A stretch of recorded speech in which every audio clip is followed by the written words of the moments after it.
Good evening, everybody.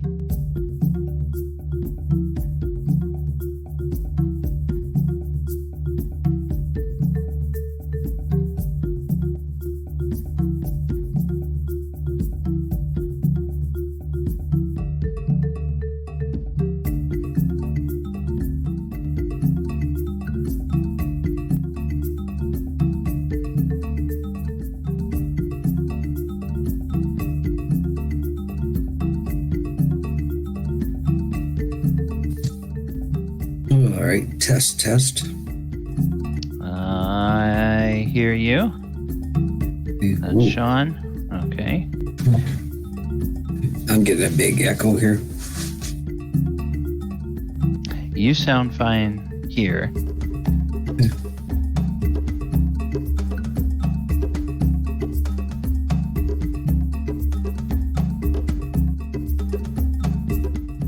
Test. Yep, I can hear you. Okay, it's on. I'm getting my own voice back here, like in a huge echo.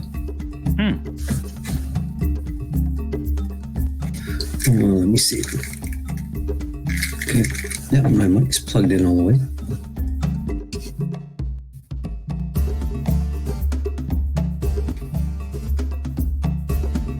Roll. Oh, there we go. It must have worked itself out. Way cool. Yeah, sometimes you get like little hiccupy or drop-in packets, and it seems like it reflects back. And then after a while, it just clears up. Technology, gotta love it. Right? Okay, I believe we have Travis tonight, and I think Travis was the one who missed last week. That's correct. Can you hear me? Okay, yes, I can hear you. All right. Oh, he's got, I can see it on Roll20. He's got both Oh, open there. yeah, okay. Travis, go into Roll20. Yes. And in the settings, in the settings, go down almost all the way to the bottom and say you want to broadcast to others nothing, and you want to receive from others nothing in Roll20. Okay, once broadcast nothing, receive nothing. We're using Discord. Audio. Yeah. No problem. Yeah, I just went ahead and did mine too. I think that's where the echo is coming from. I created a audio loop. Yeah, it's more that your settings, when you have both of them going, one of them may like try to use your computer speakers, the other ones may try to use your headset, or the Windows will get confused about the settings between the two. Well, what I'm doing is I have a Chromebook I got for my daughter to do for school. So I've got Roll20 on that, and then I have a Android phone that I'm using specifically for Discord, so the audio is separate on that. Okay. All right. Yeah, I hear a little bit of reflection. Now, it might be the headset I'm using. Okay. All right, so what we need to do for you, Travis, is we need to pick what class you're going to play. You can play any class, but by the way this edition of D&D is designed, the party is a little light on fighters. And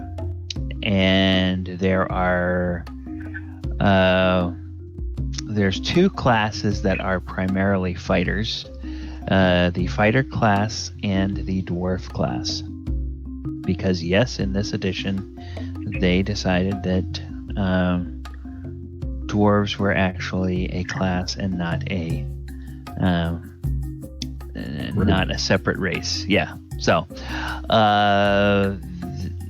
so you can pick any of the things you want, but do either one of those appeal to you? The dwarf, to let you know, is basically a fighter who has infravision and a few extra, like dwarf-like abilities. Right. Sure, that sounds good. Well, is the player sheet available on Roll20? Is that something really fair, or do I need to make one up? Nope.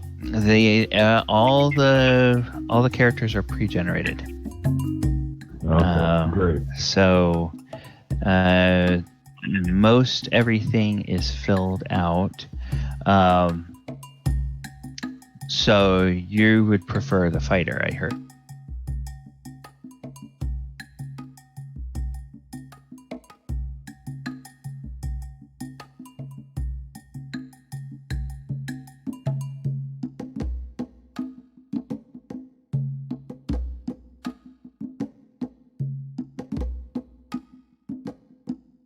for other correct. people, because then you kind of get stuck into that rhythm of, oh, I'm just going to run in and smash. And Okay, well, makes- what do you generally play? Oh, well, the thing is, I played D&D when I was 13, 14, and of course I haven't played it for almost 30 years. As far as RPG,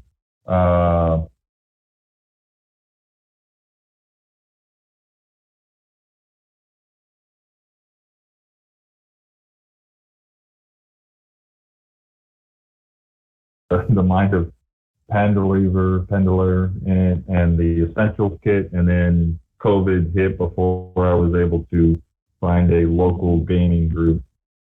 So that's what I'm a complete noob. That's why the request originally was just to observe. I don't want to slow everybody else down trying to bring me up to speed. Oh, okay. Well, I think just about everybody is going to be new to these rules because we are going back in time. We're going back to the 1970s and using a rule set from the 1970s. So no matter how much you think you may know about 5e, this is the 5e story, but it's played with original rules. Okay. So let me go ahead and see what for this guy you would get this. So it's 2. That means 10 and 10, and that is 19. Then for this, we're going to give you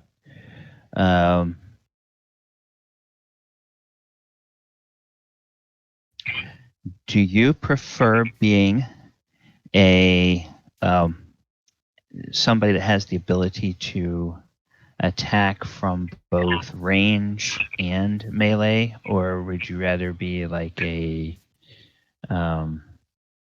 board and sword? I can do either.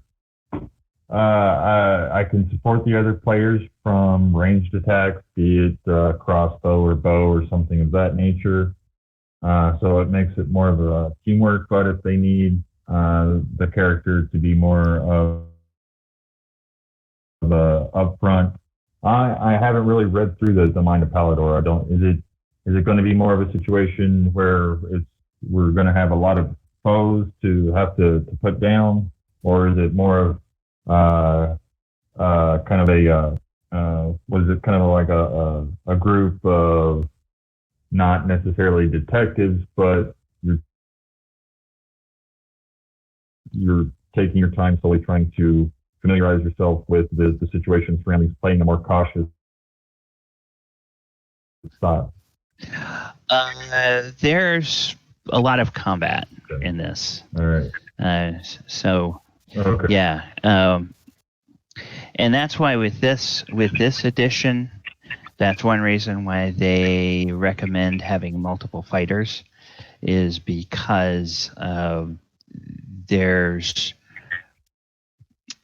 there's a lot of chances for the squishy classes to get squished, and the fighters are supposed to kind of be the in video game terms, they're supposed to be kind of the tanks that go in and deal out a lot of frontline damage, and then let the support characters nuke them from orbit, if you will. Right. So that's okay. So with a lot of, I can either be the sword and shield and get right in their face if we're going to have a lot coming at us. If we feel we got good support, or if you think that distance will be more beneficial to the group, then I can do both upfront and distance. I think we have some good ranged attacks in here, so I think that will be good for that.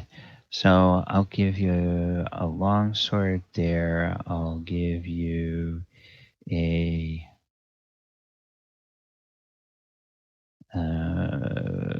shield.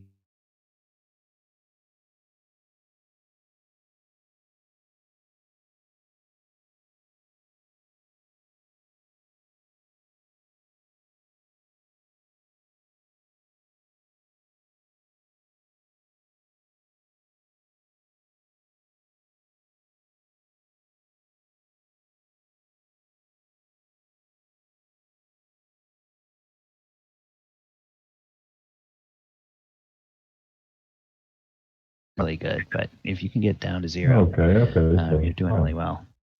So then, yeah, now that may be familiar to you because if you played a long time ago, you remember. Oh yeah. Yeah, and the other thing was, you have to move. Everybody moves into position more or less. You have a round of movement where everybody gets into position, then a round of attacks or exchange, and then a round of movement. Exactly. For 5e, I think what they do is you can run and gun at the same time, which can get a little hectic. Yes. Okay, so that's your saving throws. That's this. Down. Okay. We're going to get rid of that. We're going to get rid of that. Whoops. So you get to still make a decision on that. All right. Okay. So I am going to duplicate. And we will have, yes, good, copy of fighter. Okay. This is going to be Travis and Travis. Okay, save. All right, so if you have not used Roll20 before, up at the top right, you will have several little icons, and one of those looks like a folded up newspaper. That's your journal. If you click on that, you should see a character in there called Tapia Fighter. Correct. And then what you can do is I've given you the ability to edit that, so you can go in and change the name to be whatever you want. And while you do that, I'm going to put another token out here on the splash page. All right. Hey, and everybody, welcome. This is DM Gallibond, and this is the Lost Mine of original D&D. I am together with the players tonight. We are having our first session last week. Most of us got characters assigned. We have one new player who couldn't make it last week, so we're finishing up getting Travis his character. And we will go ahead and jump into a little bit of orientation about where the players find themselves and what is going on here. Okay. All right. Still no name on that yet. All right. That's fine. Let me give us a...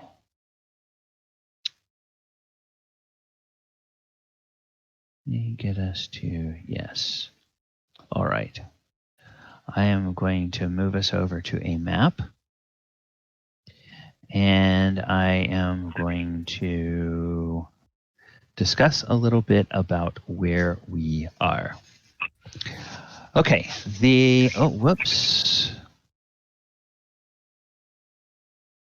Default settings, I'm going to shake my fist at you. There we go. Because you always like to put Fog of War on every page, whether you want it or not. Okay, that's a little too small. So I'm going to bring it up there, and then I am going to move the stream over to the map as well. All right, so looks like in the Roll20, we have Calvin, Shaun, Henri, and Travis. And then on the Discord, okay, I am seeing Shaun, Travis, and Calvin, I believe. All right. So, Henri, if you hopefully... Okay, I'm going to do this. I am going to ask Henri to go ahead and jump into the... Jump on the Discord for voice, please. Okay. Then we will go ahead and we will get started. All right. What you are looking at here is you are looking at the coastal Anhalt province. Anhalt province is a part of the Sylvan Empire.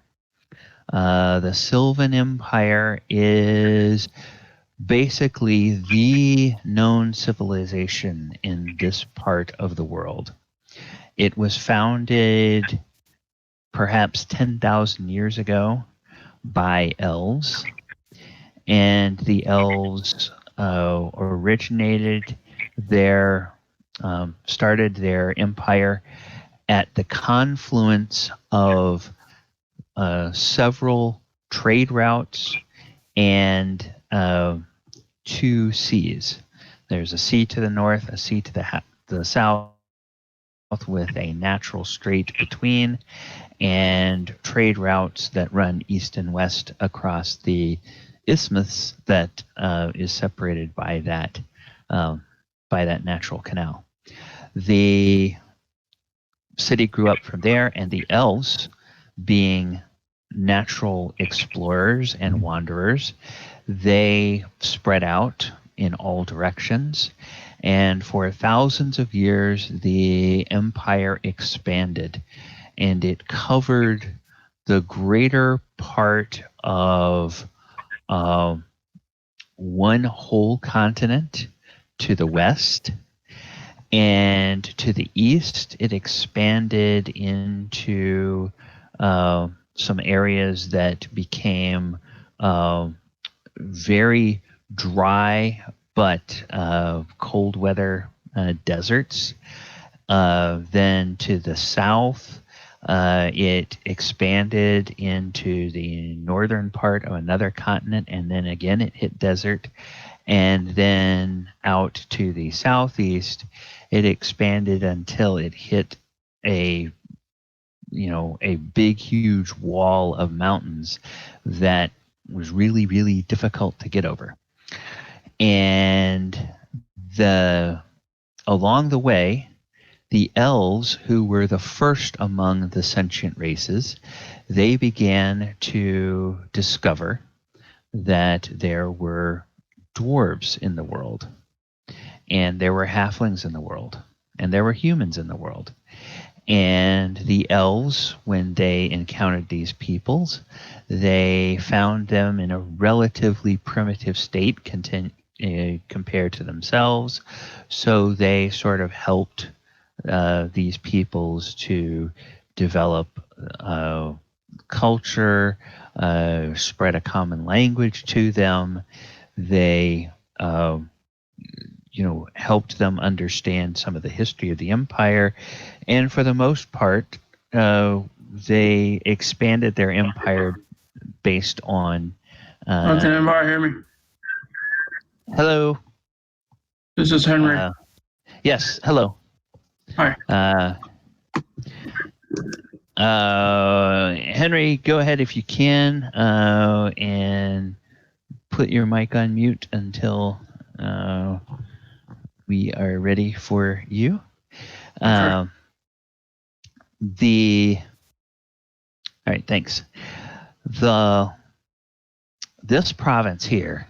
How'd you know? Yeah, How did you know that I just put my mic on mute? Okay, well, we're still hearing you. Let's quickly go to your settings and roll 20. I just put it on mute. Okay, yeah, well, we can still hear you.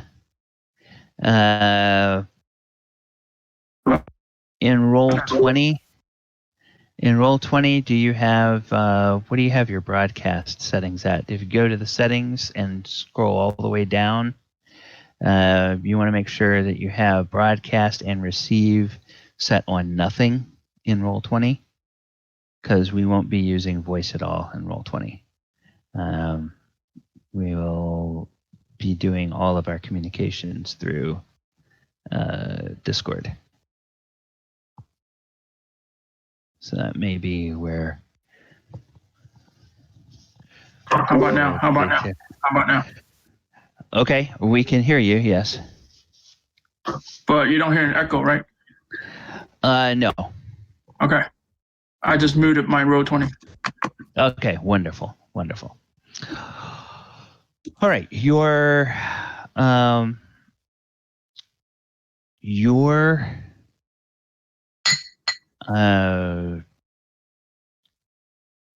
adventure will start in Anhalt province. It is considered one of the inner provinces.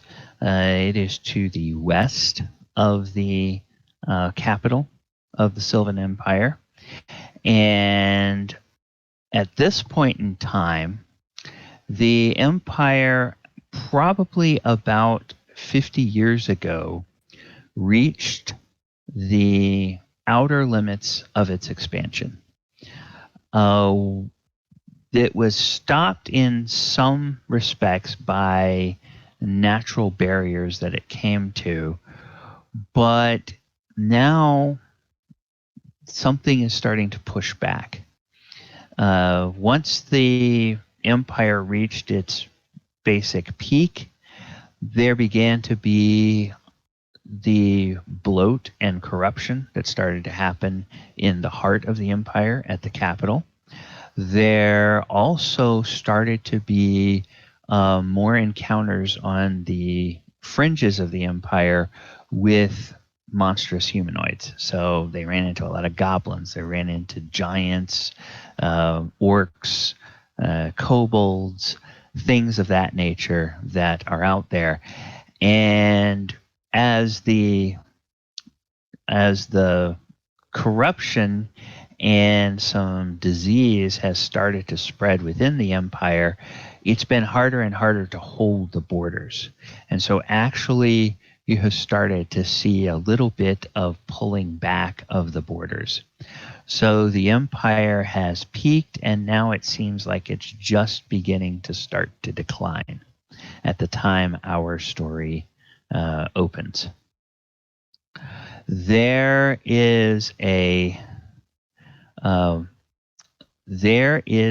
town, and this town is on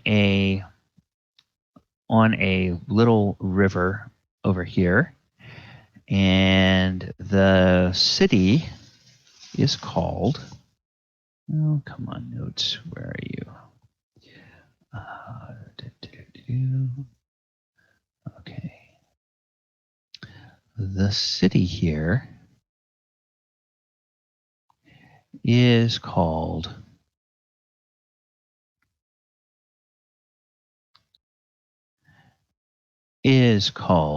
Carroll. And it is located right here on this. Oops. Oh, that's not what I wanted. I wanted that. Okay. It is located right here on this river. And Carol. Where are you? I can't see whatever you're pinging, if you're pinging something. Oh, okay. All right. You're pinging right here. I can see it now. Okay. And the name of the city is, whoops. No. The city. By the way, does anyone know how to remove those icons from the map on road 20? I still can't figure it out. Our profile pictures. Yeah, what you can do is you can go ahead and you can minimize those on your screen. It's in the settings. If you go to the settings and you go about halfway down, there's a thing called chat avatars. And underneath that, you can set the size. And what I usually do is I just put it on names only, and you can set the location. And I usually just put those on the bottom. And I leave that as player controlled because I want each of you to be able to arrange those to your preference and not put up with whatever I decide it should be, because it may be easier for you to have them somewhere else. All right. So. Gotcha. Thanks, Dan. Yep, no problem. All right. So this is where Carol is. And in Carol, you have met a dwarf. And this dwarf is named Gundren Rockseeker. And Gundren Rockseeker, I'll go ahead and we'll put him up here. Gundren would like you to take a wagon load of supplies east to the little town of Sealsea. Gundren is one of 3 brothers who have recently discovered or think they have discovered the location of an ancient mine. And it is near the town of Sealsea. And his brothers are waiting in town for these supplies. And Gundren is going to ride ahead with his bodyguard. And he expects you to take, maybe 4 days to get from Carol over to Sealsea on the roads, because they're kind of twisty roads that follow the riverbed, and then you have to climb up and over a couple of hills to get there. So as the crow flies, it's not very far, but when it comes to the actual road route, it takes quite a bit longer to get there than you guys might expect. And each hex is how long? How far? Pardon?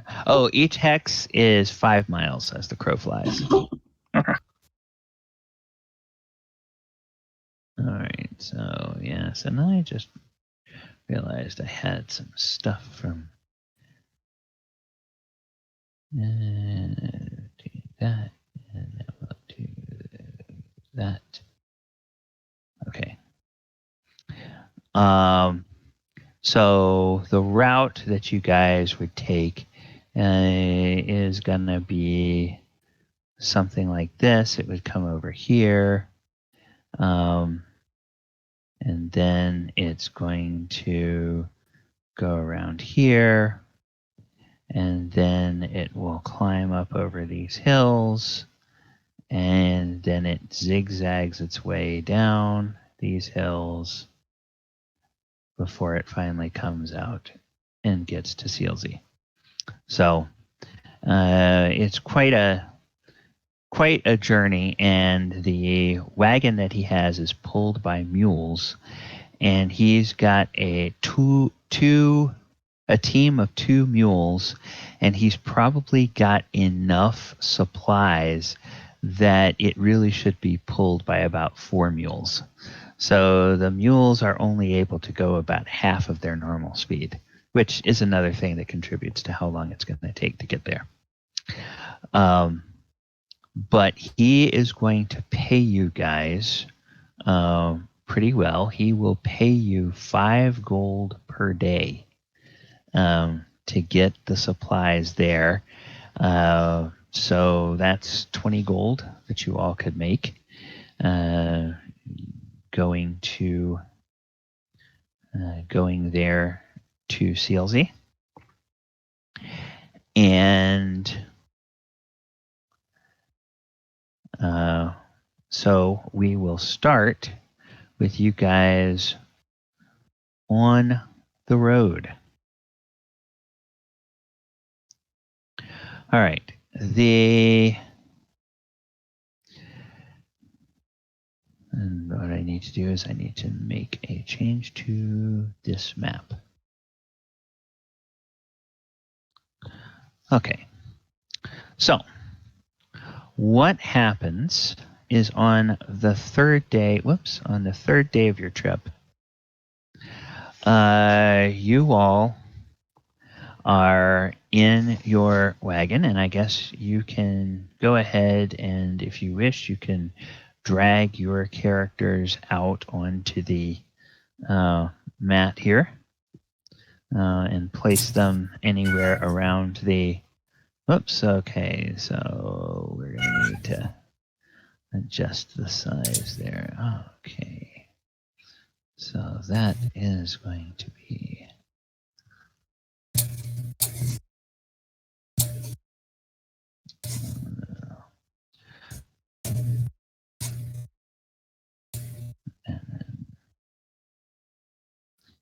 All right.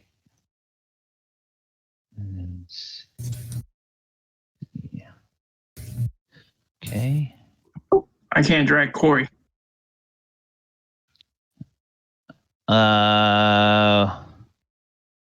Okay, you can't drag him out onto the battle map. Also known as Chucky.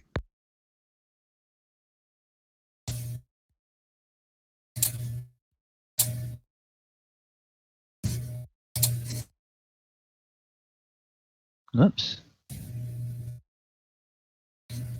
Okay, I see. Thank you. Yeah, let us... Okay. That's weird. That's weird. Okay. Represents... This represents... Also, DM, are you giving us control of those icons? Yes, I am. Oh, I see. I see the four arrows. Yep. Okay. Let us do this. Where are you? You are...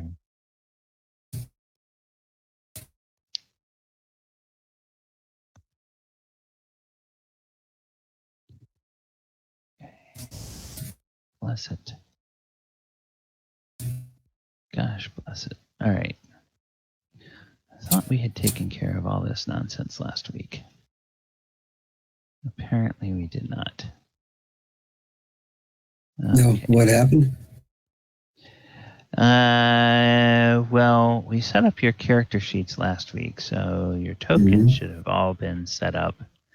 But apparently they are not. So now we have to go put the correct information on your stupid tokens. Oh. Morning. Have you guys started? Hey. Yes, we are getting started. So. All right. Hey, Jetski. 36. Watch. health is this. So it's 7.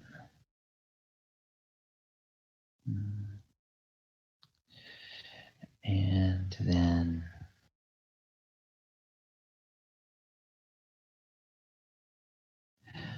then Carlanthus, what's your... Oh, I've got it here. It's 5. Okay, good. 5. All right.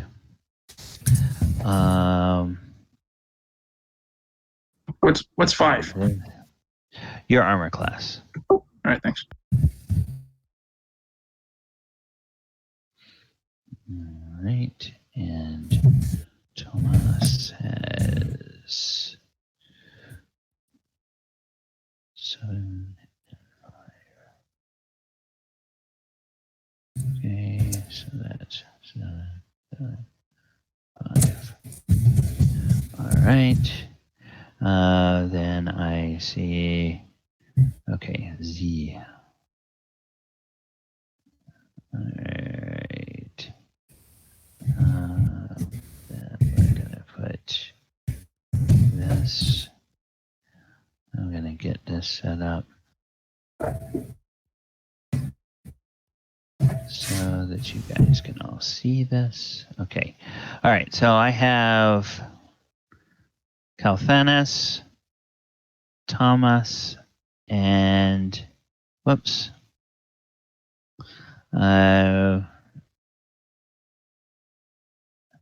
Tomas and Z out on the board right now. So we are missing. Who are we missing? We're missing Theolis and Garp. Yeah, I'm trying to move my character out, but it doesn't seem to want to allow it. I see someone there. Yeah, this is Garp. And Garp is 5, 5, and Theolis is okay, 5, 5, and 5. Okay. 5, 5, 5. This is Garp.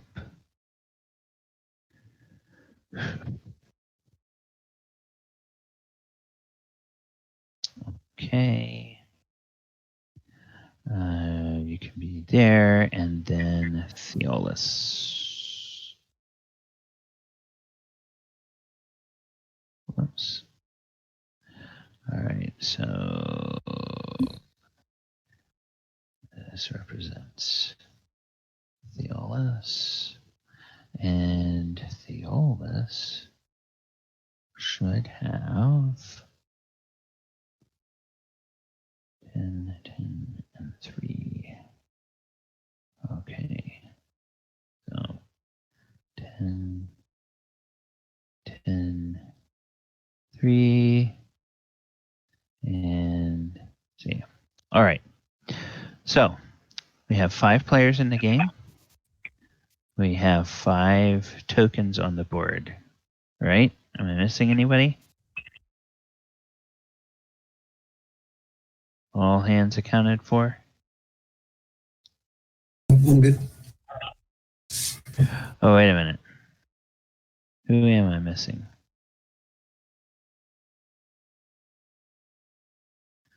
So it looks like I think we- Z, Shaun, Ski, Henri, and Travis. Oh, okay. No, it is. That's 5. Never mind. I'm just miscounting because of the placeholder there as well. All right.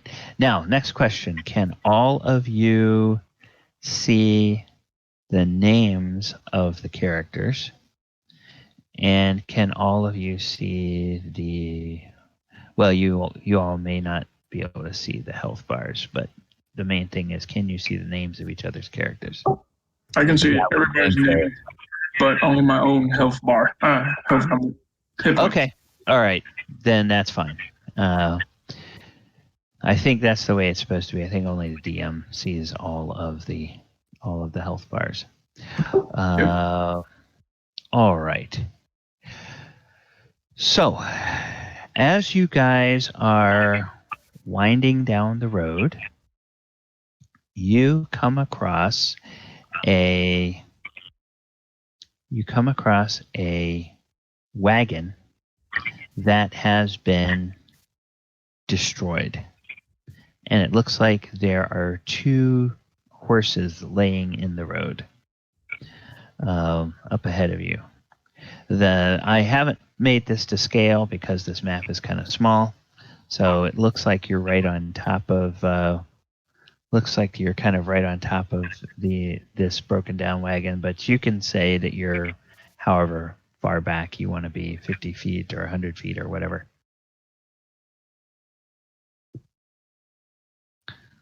So what do you guys want to do upon seeing this scene before you? Okay, obviously we're a hired crew, but we need to figure out who's kind of the lead guy in the crew. I would rather follow orders than give them, so to speak. Hey, Z. Who's Z? Was Z just talking to you? This is Z. Hey, yeah. So, I heard an echo. Travis. Yeah, it's Travis. Okay. Travis is gonna have to throw him push to talk. Yeah. What am I doing wrong on Discord now? Travis, you gotta mute your mic on row 20. No, it's Discord. I got audio. I got a fan running in the background. Can anybody hear that? No. No, I don't think so. Okay, good. Okay, because if it was, I'll shut it off. Otherwise, The problem is when we talk, it echoes back.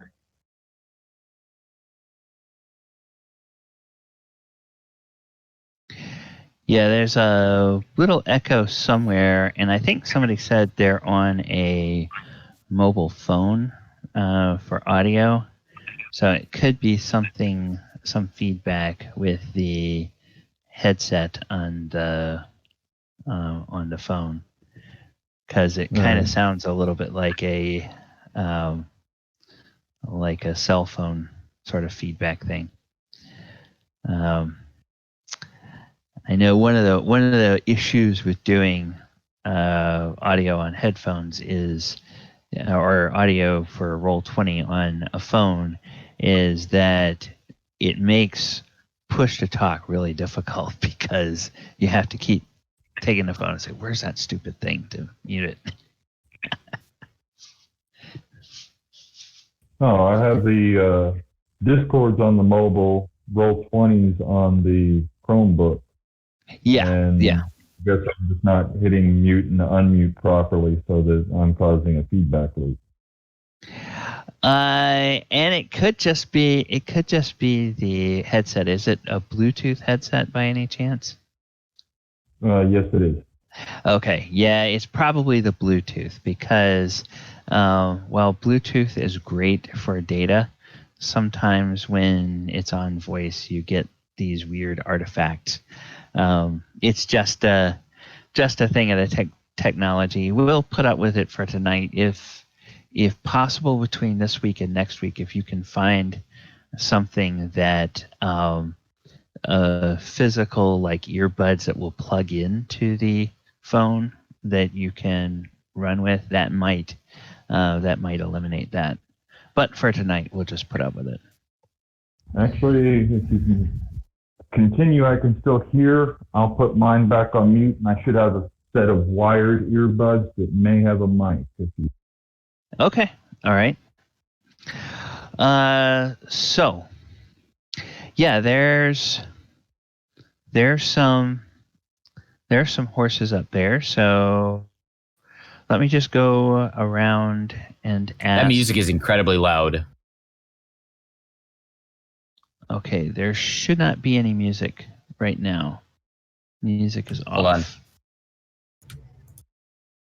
Could be on my end. It's on my end. I'm Okay. stupid. I'm sorry. No problem. No problem. A video started playing. My YouTube started playing. Oh my goodness. Okay. That was on me. I apologize. Okay. So okay, we're in this now, right? Are we Yeah. good to go, or Yeah, or we're is good to go. everybody's You can do it. okay? Everybody's mics and everything set up. Yep. I Yep, think yep. we are. Yes, sir. All right. Okay. Are we able to free move or? I think you can try to move your token and see if you can move it. Okay. All right. Okay. Z and Corlanthus, as you get about there, I would like you guys to just go to your main tab and make me a wisdom roll. So out to the right of wisdom, just click that little button. Okay, good.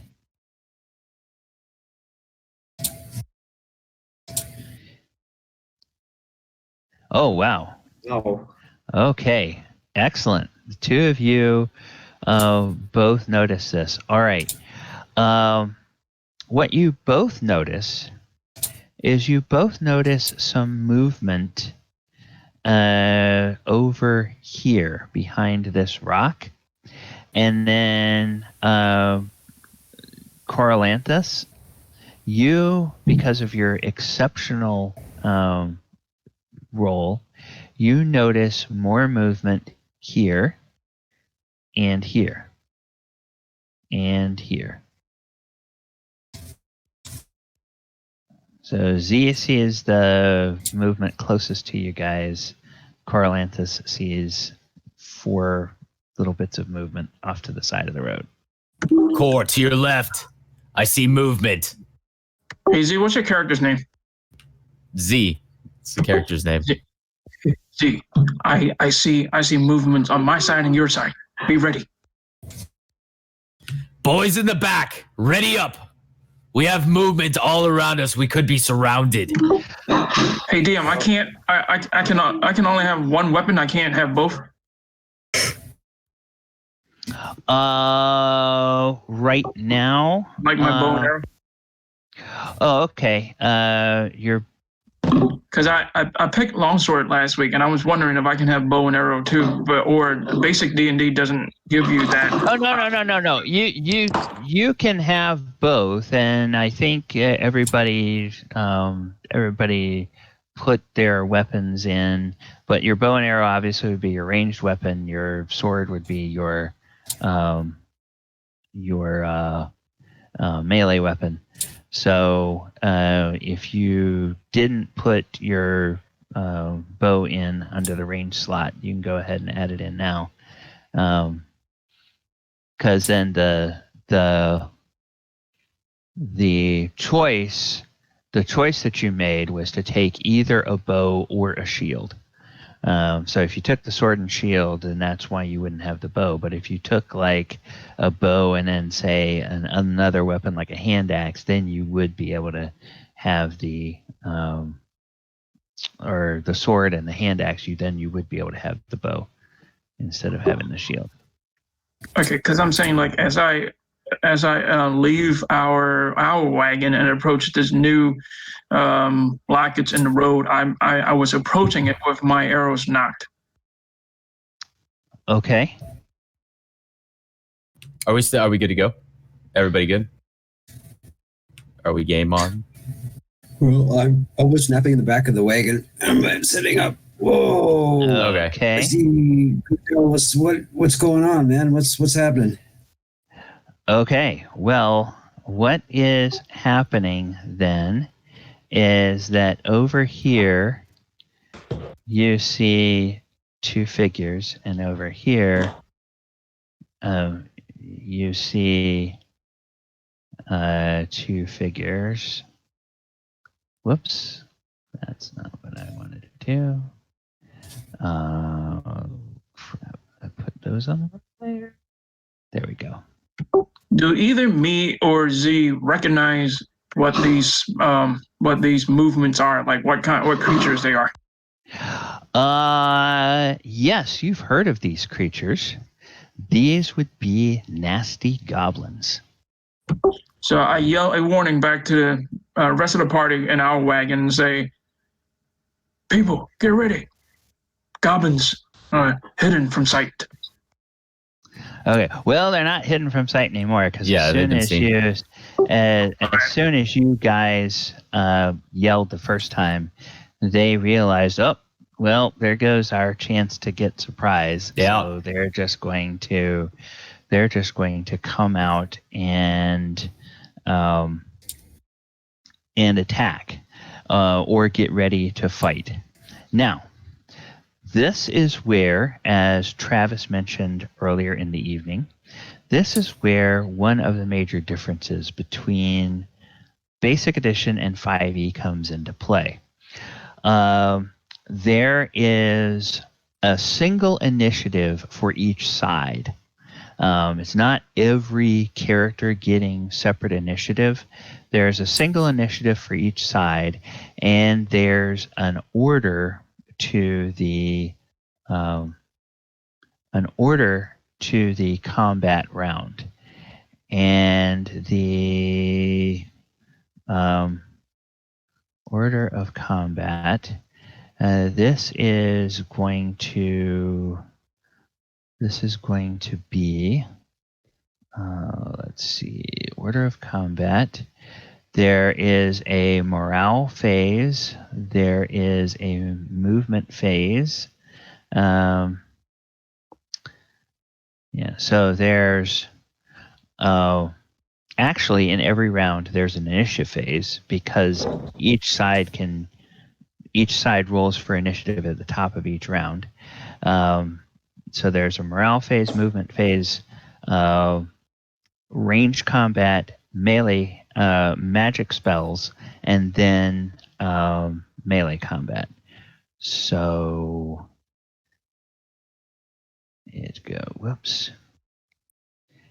Can we tell what the goblins are armed with?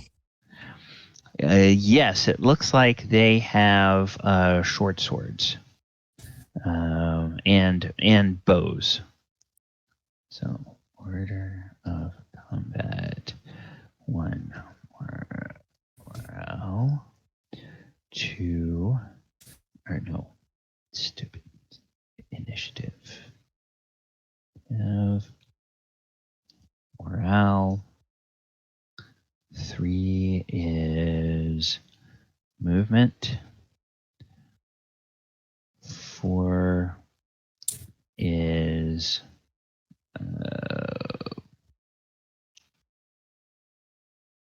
wait a minute, did that? I think I skipped something.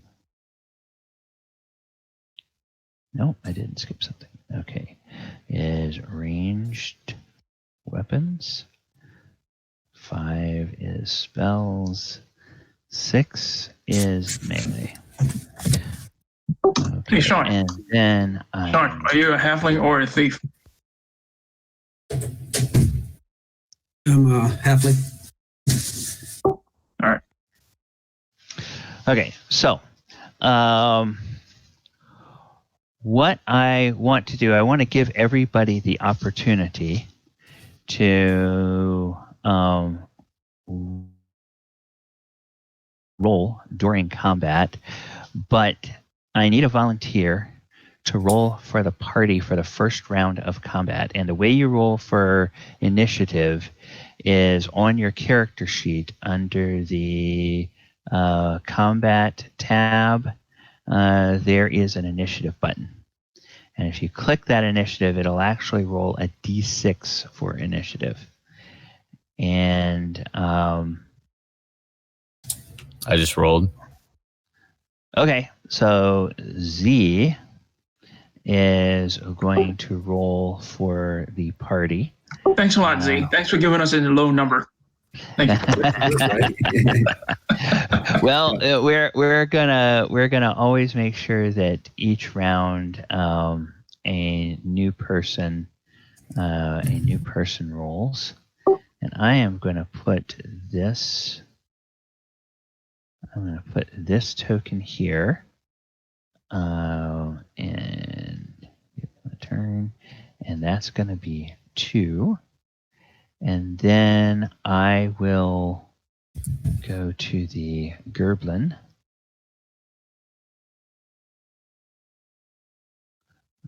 Okay. There's the Goblin. And I will roll. And the Goblin gets a 6. Okay, so. Hey, DM, I gotta ask you something. So, Yeah. Even though you just roll a higher initiative for the goblins, for any of us that are holding out arrows or bow and arrows, can we just fire them first? No. Because what happens is each side gets to, or the side that wins initiative goes through its entire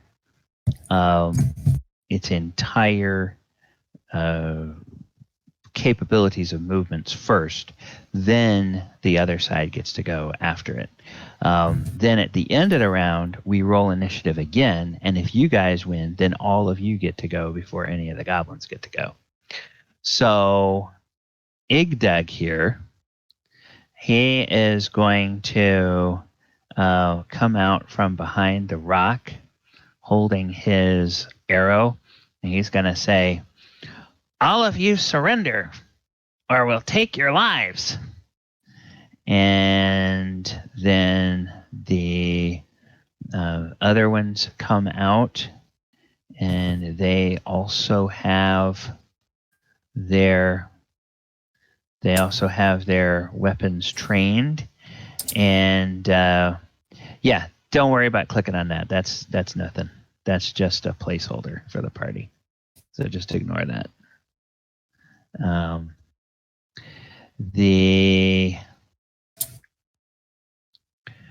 Let's see, what is their range? I don't think they have range to. At least these guys don't. Oh yeah, okay. Well, that would be medium range. They would have short range there. Short range, but medium range there. Okay, so they can get to everybody. But right now, it looks like they are just trying to make you surrender. So if he's going to use his round, opening up his mouth like that, I'm just going to use, that's his round. So I'm going to use my round to fire, right? Can I do that? Okay, and it does look like that's all they are doing. So now it is the party's turn. And what I'm going to do is I am going to tell you all what phase it is. The party doesn't need to roll morale. That's only a thing that monsters do. And so now it's movement.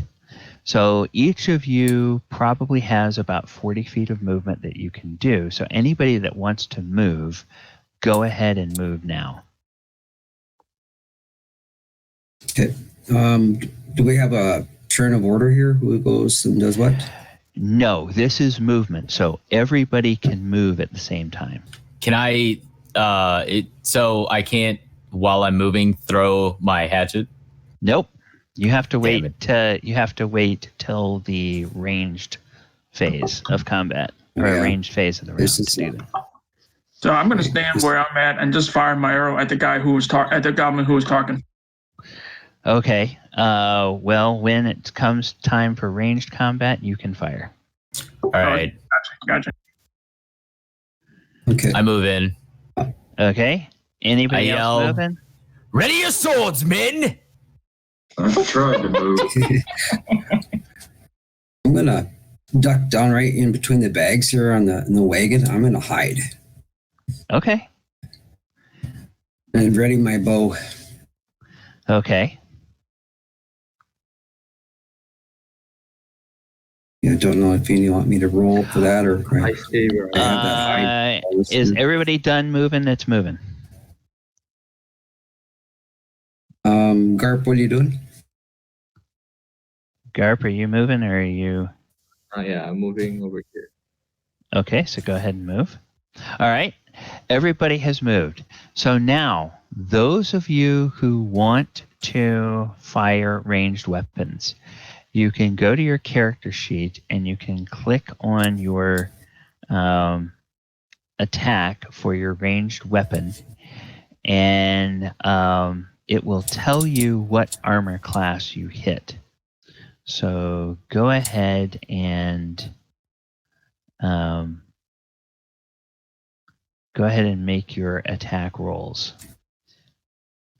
Now, AC 13. Okay, so that is, these guys have an armor class that's better than 13, so that's not going to hit.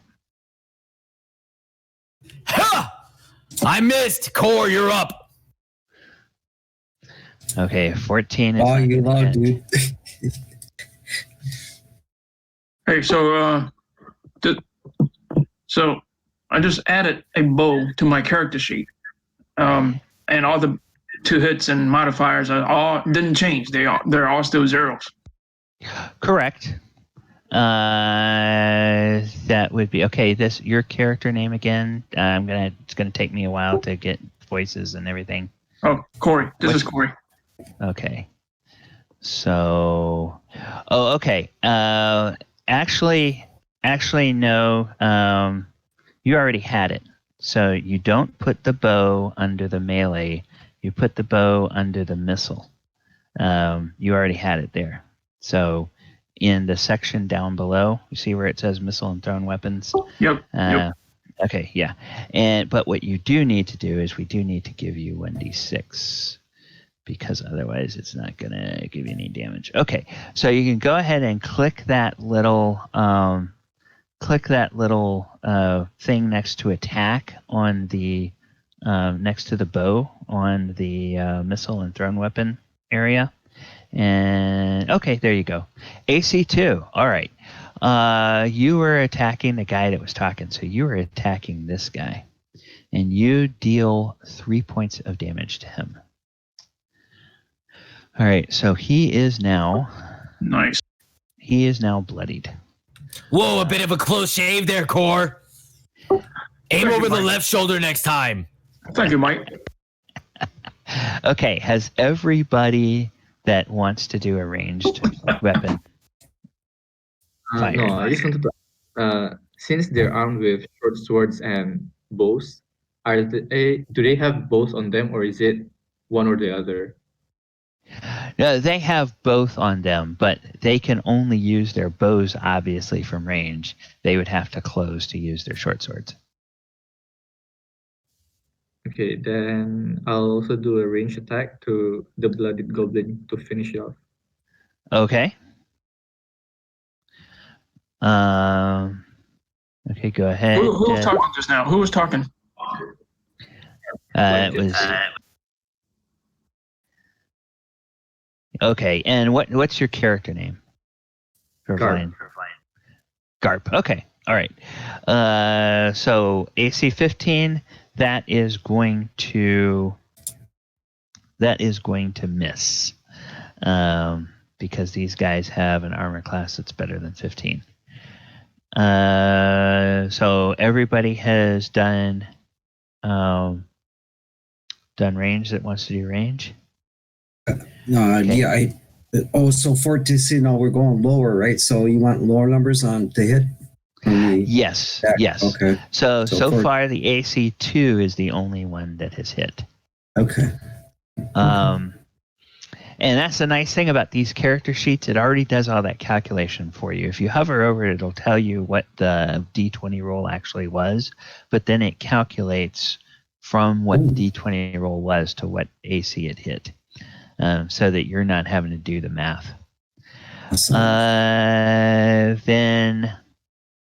Then it's time to do spells. So we have Corolanthus. You fired, so you chose to do a range attack. Yeah. And there's nobody else that has spells at this level because our Witch is not here tonight. She told us she was going to miss tonight. So we have no spellcaster in our group right now. No cleric, no magic user. You do have an elf who is a spellcaster, but you cannot cast a spell. You cannot cast a spell and attack at the same time. I'm saying we don't have anyone else who's a spellcaster right now. Correct. In this edition, I don't think we have a cleric in the party, but in this edition, clerics don't get their spells until 2nd level. Great. Hope we can find some healing potions.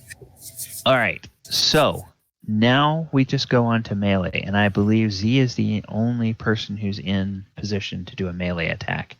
So Z, go ahead and make a melee attack if you want to. Against yes, sir. The goblin. Give me 1 second. I threw my hand axe, so I don't got that option anymore. Oh, okay. Okay, you did throw. All right. Then, question, guys. Question. Did FlyingJetski take out his goblin yet by rolling 6 points of damage? No, because I missed. No, because he missed. Okay. Yeah, he missed.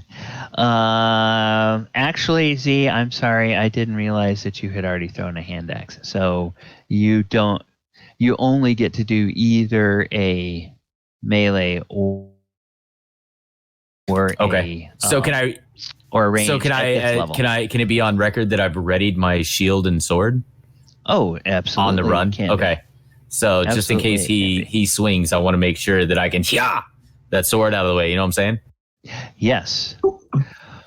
All right. So sounds like a karate chop move. You don't know me. No, I ain't messing with you.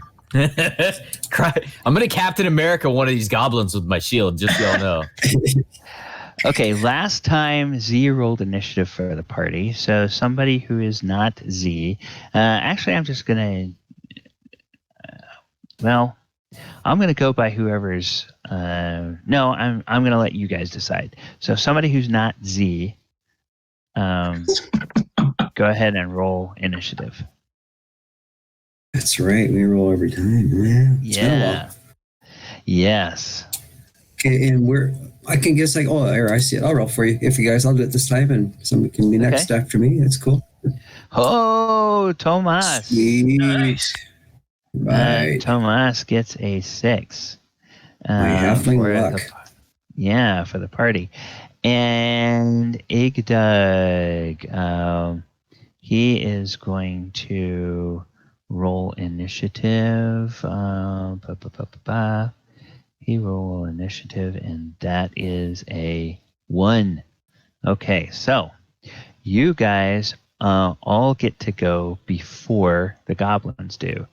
So each one of you can do whatever you're going to do when the appropriate phase comes up. So you guys don't need to make morale anymore. Movement. Quick question. Go ahead. What does a Spartan kick constitute? Is that a grapple or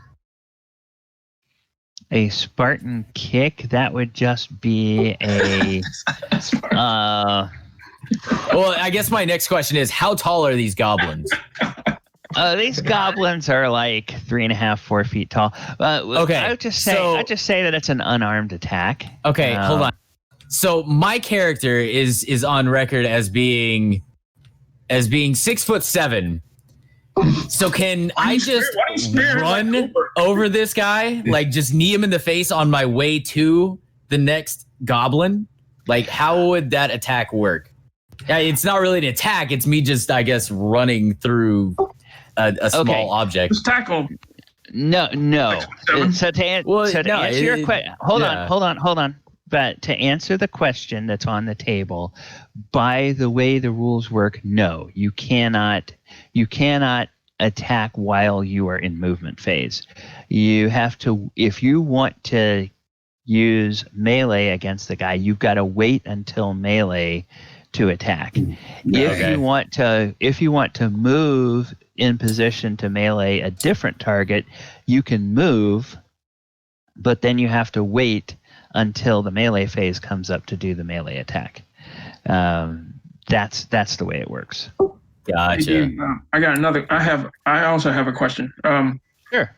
That sheet that you just showed earlier on row 20, Yes.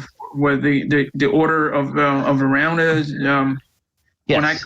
When I click on the when I click out of that sheet, click on this space like the map, that sheet disappears, and now I don't know how to bring it back again.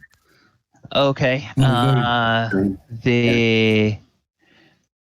Then I may have to do that. Did it come back now? Yeah, it came back. Like Okay. if I want it later, how can I bring it back myself? Okay. If you double click where it says order of combat, it should minimize it on your screen. And it'll kind of just be grayed out up there on your screen. And then if you want it back, you can double click on it and bring it back. Does that work for you guys when you do that? Yeah, it worked for me. Yeah. Okay. All right. Cool. That's one of those features in Roll20 that's kind of hidden there that they don't Oh, it's fantastic. advertise much, but it is very handy to have all of that there on the screen, so you're not having to constantly go and find handouts and drag them back out anymore. Okay, so we're in the movement phase. So everybody who wants to move can move. And go ahead and let me know when you Is there are attack in position. opportunities in this version? I'm sorry? Attack of opportunity? No, like there moving is out no. of a mob's range? No.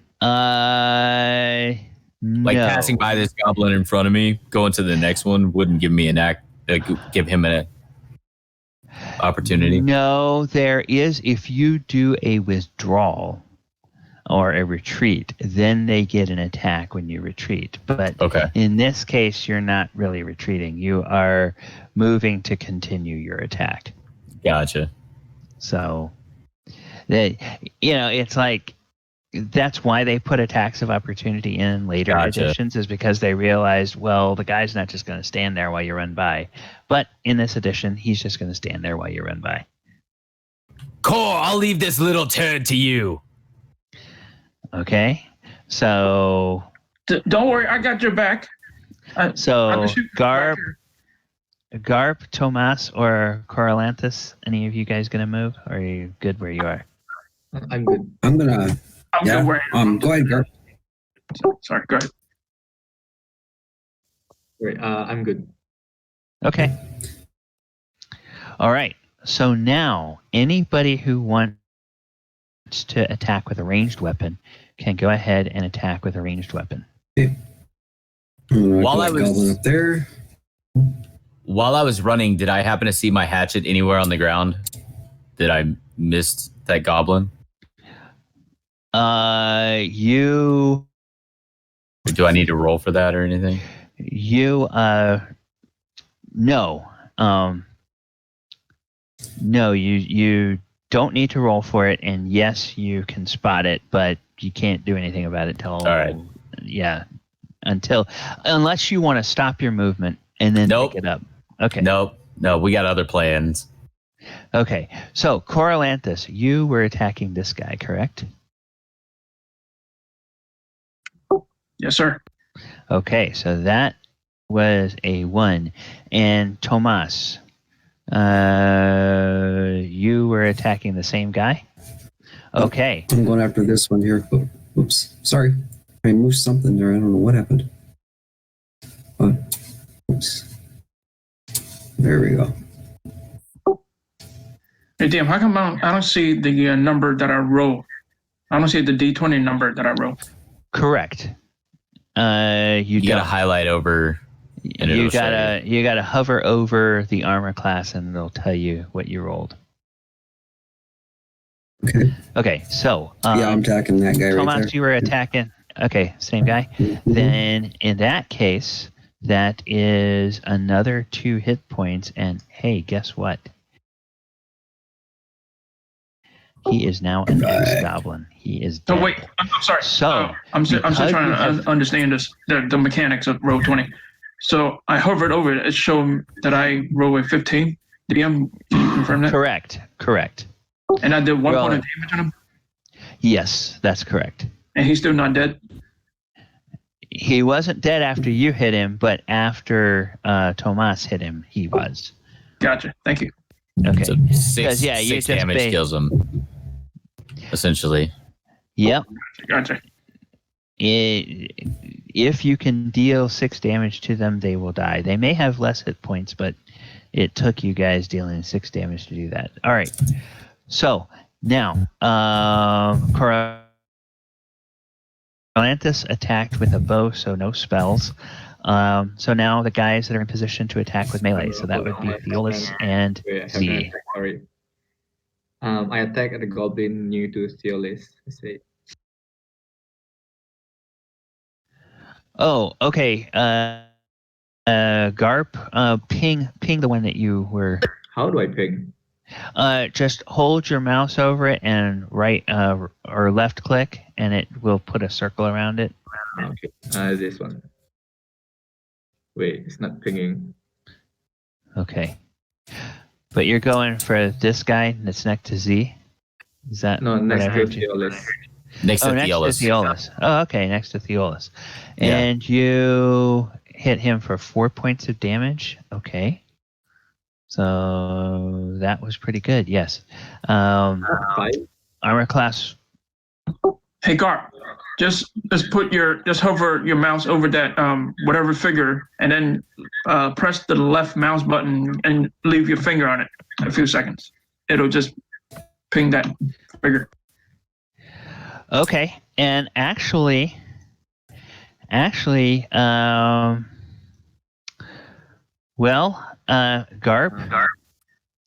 your friend Theolis may not be all that happy with you, because with 5 points of damage, you just killed the goblin that was standing right in front of him.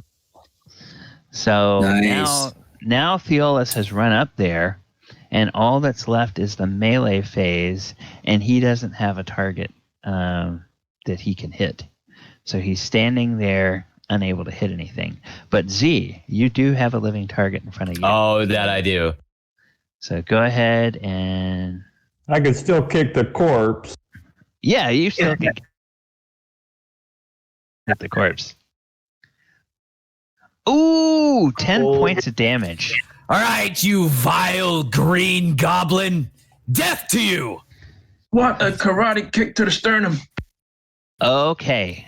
Now here's the real question with a shot like that, Z. How would you like to kill this goblin? Oh, I'm splitting him down the middle with my sword. It is going all the way through from stem to stern. You know what I'm saying? Okay. That'd be descriptive. Okay, so at the end of your round, 3 of the goblins lay dead.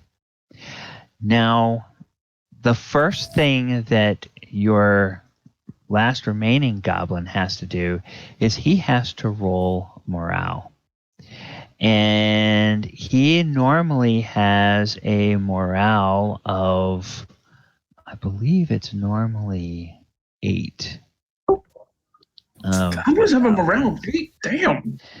Yeah. I thought they were like 1 or 2. Well, that's their normal morale. So let's do this. Let's go down to the goblins. Okay, goblin.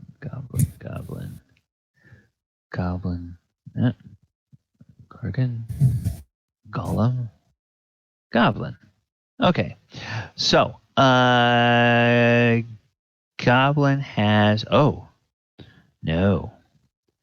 The goblins normally have a 9. He has lost all of his companions, so his morale is now considerably lower. His morale is going to be a 4.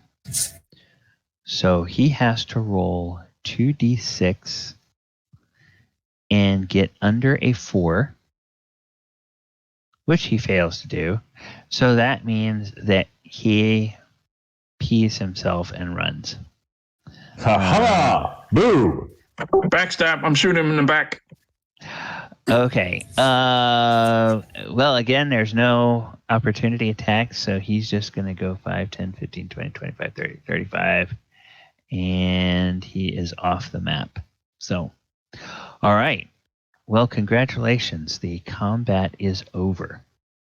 Wait, that one got away? He ran away, yes. Core! You're supposed to kill those! I know, DM. I said I was going to kill him. Yeah, it was his turn. What a terrible archer we have. I wanted him dead as much as you do. It was his turn, and he managed to run away. Don't blame me. Blame the DM. Blame the bloody DM. All right. So, well, now it's time to do the fun part of D&D, which is to loot these guys. And these guys have... Okay, so we're going to do this. And Oh, sure, Thomas. Join the fight now that there's loot to be had. Absolutely. That's what halflings do. That's okay. If my good argument. skills show.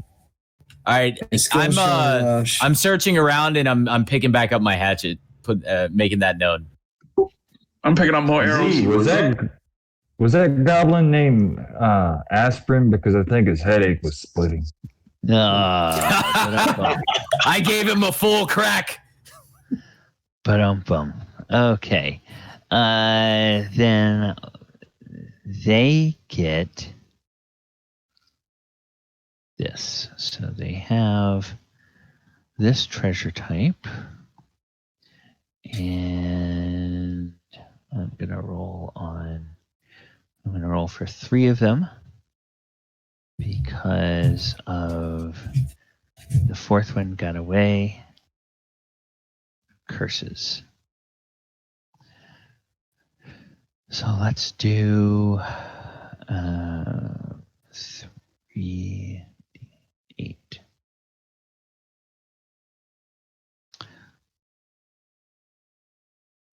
Okay, 34 and 20, 54.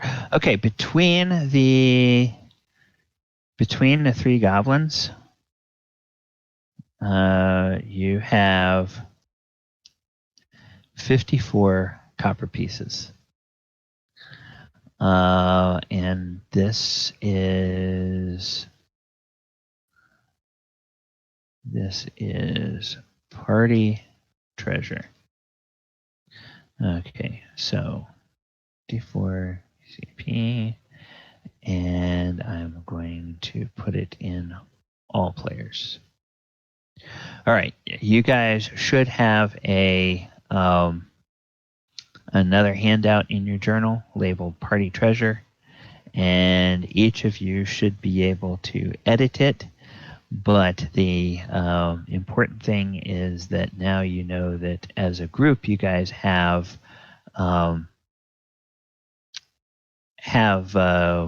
54 copper. Now, the goblins do not have. Well, they do. They are wearing kind of ratty looking animal hides as armor.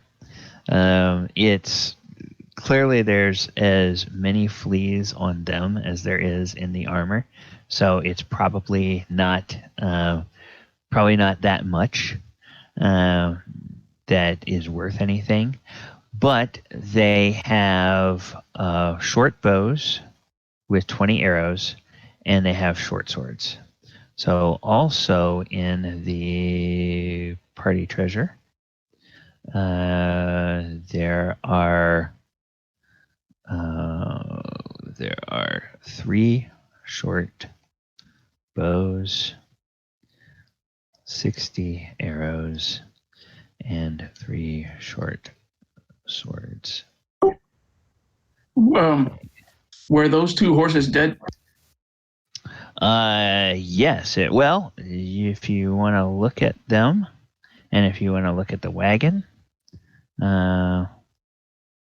Pretty sure Tomas is going through the wagon right now. okay. The wagon has been picked over. Anything that was in the wagon as cargo appears to be gone. There's only a few splinters that look like they are from broken crates, but there's nothing of value in the cart. And the horses are, in fact, quite dead, and they have been killed by arrows, and the flights on the arrows match the flights of the arrows that these goblins were using. Can I butcher these horses and get some horse meat? The horses have been dead for about 2 days. Yeah, and I'm pretty sure we have plenty of rations available in our back. Hey. I like horse meat, all right? We're good between me and my horse meat. I like this. Barbecue. Yes. So there's not much there. Now you have successfully finished one encounter, and because you were learning a new combat system while we were doing that encounter, I am going to award you guys some story experience, and that means that for each PC, you get credit for all 4 goblins. So that's a total from them. I need to run a calculator here real quickly. It's going to be... And then I'm going to give...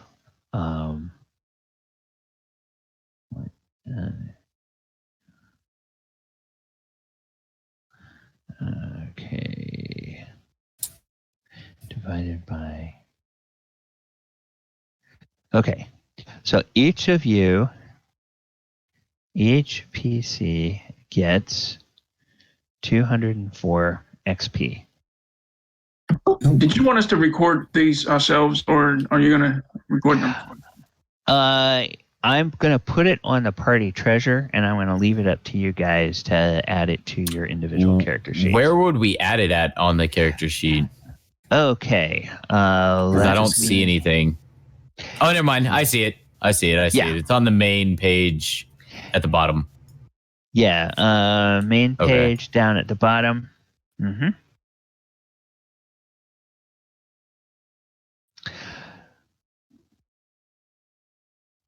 So we're going to put 204 where it says prime requisite. No, put the 204 where it says XP total. Cool. Right. Yeah. Do we know the do something XP next level or anything like that? Do we need to fill out? Yeah. Do we know that? Yes. Remind me when we get to our break, and I'll tell you guys what each of your XP for the next level is. Fantastic. Okay. So I'm going to move that over there. I'm going to keep that there. I am going to keep that over there, and I'm going to remove that because I don't need him anymore. All right. Speaking of breaks, I have 25 after the hour. We've been going for almost an hour since we got started with everybody getting in. So let's go ahead and take a break here. We will come back in about 10 minutes, so 35 after the hour, and we will finish up the examination of the horses and the cart, see what you find, and see where the story goes from here. All right, so... And our XP for next level. Oh, yes. All right. So as I call out your class,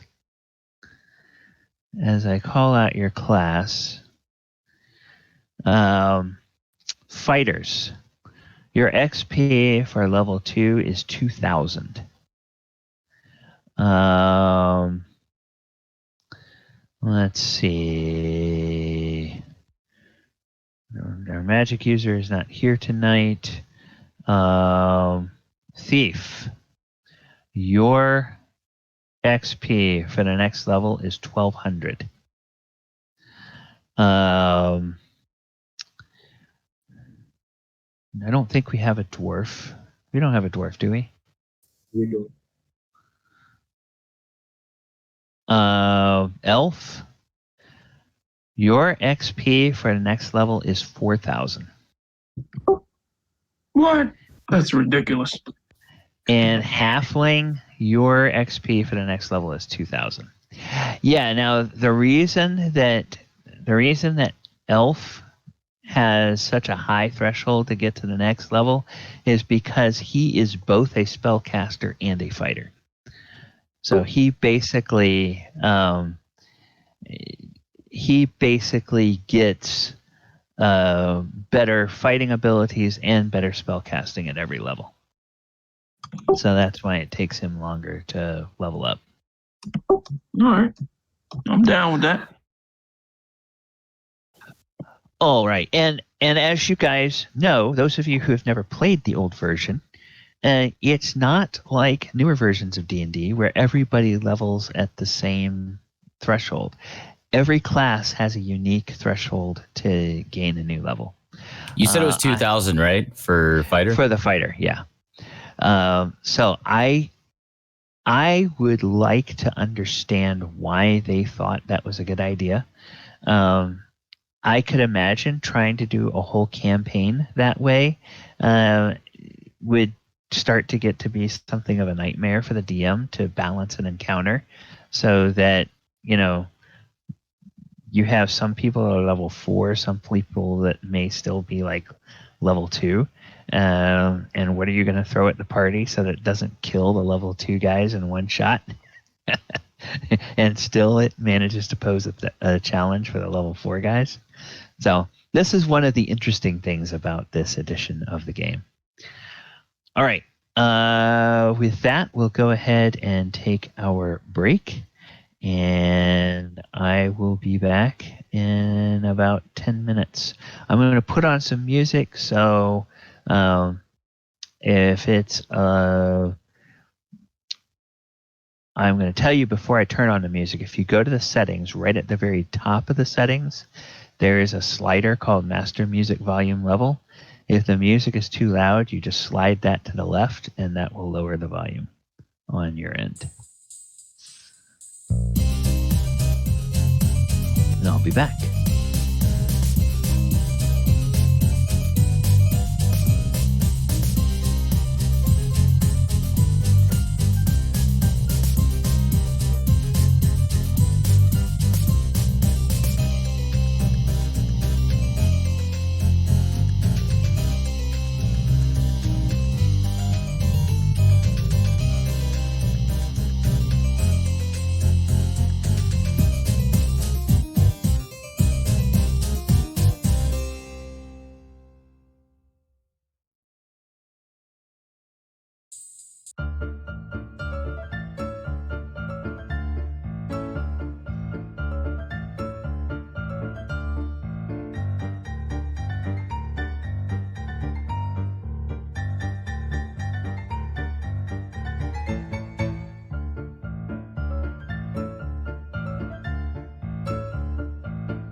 Hey, DM, you back?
All right.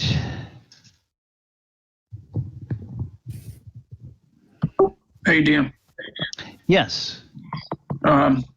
This is Henri. I'm going to have to drop in about an hour. Okay. Well, what time do you plan to run this game to tonight? The sessions we plan to run for about 3 hours, so we're about halfway through. So you'll drop at 9:30 my time. We would go normally until about 10 o'clock my time. Yeah, if that's the case, then I can stay to 10. Okay. All right. Yeah. I didn't know that. Sorry. Yeah. Okay. Yeah. The sessions are about 3 hours. Also, for future reference, if any player can't play or have to drop early, are you open to if they want? Can you control their characters for them? I prefer not to control the character, but if you work it out with somebody that that one of the other players tells the DM what to do with the character, then I can do that. But I'd rather not be making any decisions about what any characters do. I'd rather have that be all player driven. Gotcha. All right, cool. Now, we could always do something like your character's sleeping in the wagon. He needs to rest up, and we look over you so you don't come to harm, which allows you to stay active with the group, but not put you in harm's way. Cool. Yep. Yeah, there's been, so far on your journey, there has been some thumping and the occasional ouch in some of the crates on the wagon, but because it's been a bumpy road, you guys haven't heard it. So next week, when we get our wizard back, or our magic user back, she can say, "Oh, yeah, okay, there it was. She somehow got stuffed in one of the crates before you left the city." And all right. So, we've got the map back up. Everything is running. Good. All right. So, you're looking over this. The remains of this saddle, or of this wagon, and these horses. And you can see that with the rain that's been here in the last couple of days, you can see that there are a large number of tracks of small booted feet that head off in. Okay, which direction are they heading in? Because I have a map available to me. They are heading off to the east and slightly south. And so they actually lead to the end of what looks like a game trail. And then they head off in there. And everybody go ahead and roll me another wisdom check. Okay. And again, that's on the main tab, and just click the little button next to wisdom. Okay. Ooh, okay. A couple of good rolls there. 3 good rolls. All right. So Z and Theolis and Tomas. Oh, okay. Theolis rolled twice. Z and Tomas, and yes, Z and Tomas. You guys, you notice that in and among the goblin footprints, there are 2 other sets of footprints. One is slightly larger than a goblin, but not quite as large as a human. The other is as large as a human. And and then there's one other detail that you do notice as you investigate the horses. You see that the reins going from the dead horses, they are inscribed, etched into the leather is the name of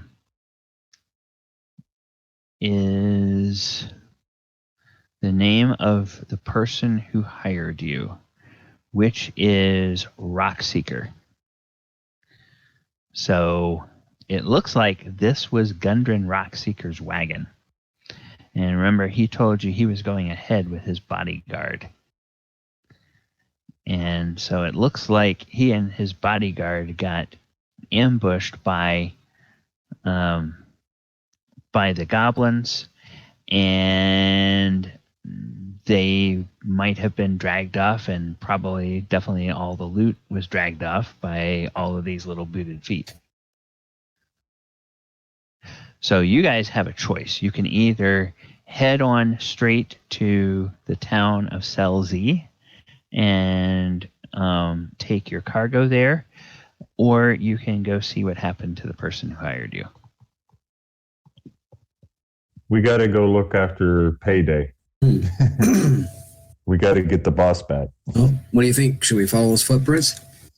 Yeah, I think we do. I say yay. All right. Can you guys hear me? Yes, we can hear you. Yes. DM? Okay. Yes. DM, before we go, Yes. I'd like to grab some. You said there was a board here with some nails in it? Yeah. I mean, there's like some broken off parts of a crate. So yeah, you could find a board with some nails in it. Okay. And then I'd like to run over here and this rock. And I'd like to throw that in my pack if I could. Just for, never know, you might need some extra stuff. That's all right. Okay. Yeah, I'm sorry. Which rock? I was looking at something else. Map. This one right here. Mm-hmm. Oh yeah, sure. Yeah. Okay. So Add one. Yeah, add one broken piece of crate and one medium-sized rock to your inventory. Boys, I'm not doing this out of the goodness of my heart. We need money. All right. So I am going to move us to this slate right now, because the next piece of this is going to be a little bit theater of the mind. All right, who was... that's the name. Good. We did come up with a name for him. Okay. All right. So, the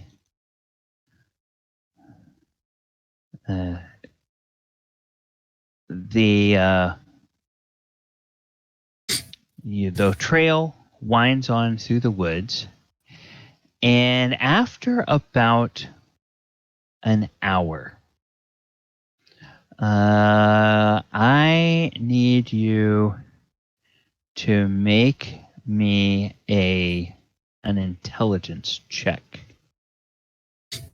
Ooh, who's got high intelligence? I'm dim. I'm only at 12. Well, the thing is, it's basically in this edition, a successful check means you roll under your score. So if you roll a 12 or under, then it's good.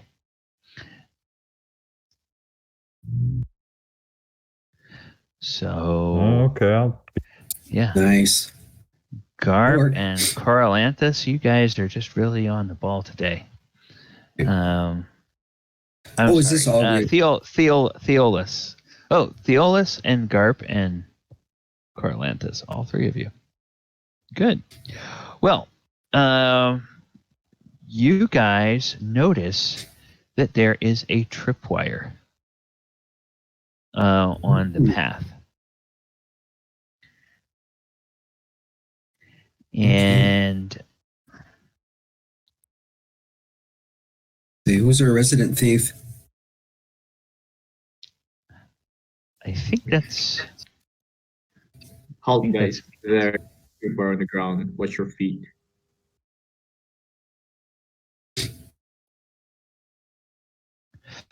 Okay, Garp. Now, Keep your eyes wide open, comrades. There's a tripwire on the road here somewhere. Now, Garp, on your class abilities, you have an ability to remove traps. The DM can't do that for you. If you go to the class tab, you'll see it there. Got it. In this edition, it's kind of weird.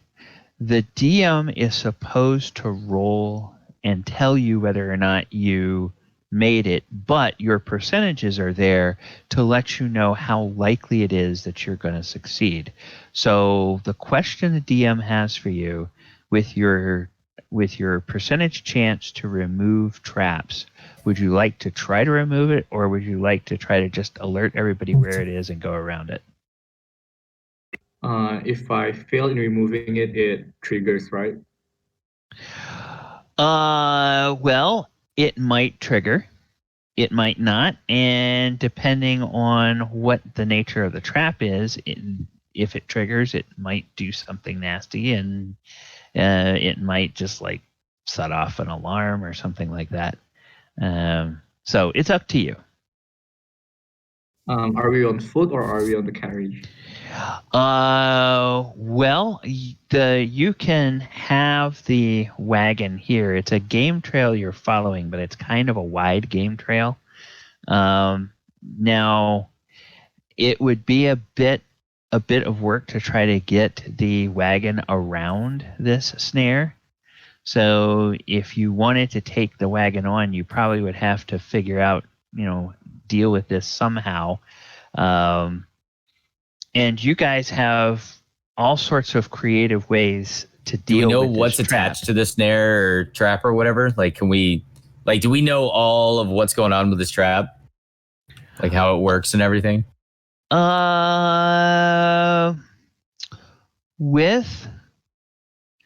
With Garp's permission, I will roll a find traps and see if he can figure out what exactly this trap does.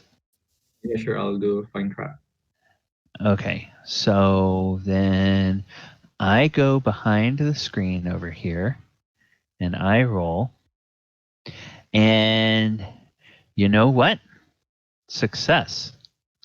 It looks like this snare will trigger a loop of rope that is supposed to wrap around somebody's neck or somebody's foot and yank them up into a tree and dangle them upside down. Are we still near the goblins? No, you're about an hour up the trail. Oh, okay. You're about an hour up the trail. I was going to throw a goblin on the damn trap. Well, is it possible to disarm the trap and take the rope, or is it more of a avoidance or interact with the trap? Okay, to disarm the trap without breaking it would require a remove traps roll. You could trigger the trap in a way that would break it, and since you know where that snare is, you would kind of be able to tell where you should not be standing when you trigger the trap. So basically, if because Garp was able to figure out where the trap is, he can move you all out of the way and then have somebody trigger the trap, and it would basically just set off the snare, but there would be nobody there to yank up into the tree. So I can also try to disarm the trap while staying in a safe position, right? Yes, you can. And the benefit to that is if you succeed, you would then potentially be able to gather some materials from the trap. If you don't succeed, you would just set off the trap and basically break it. Okay, I will do an attempt at removing traps. Okay.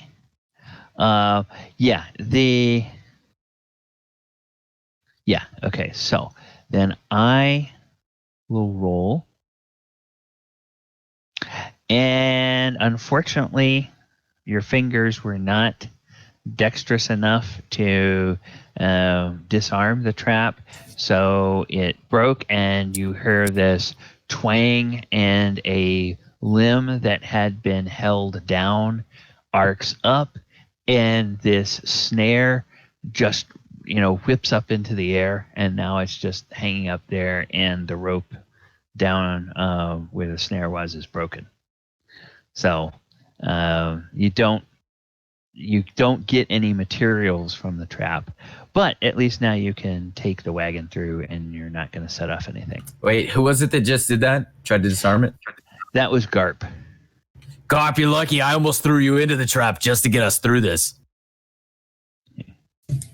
You better watch your surroundings now, because people might be ambushing us. Okay. So,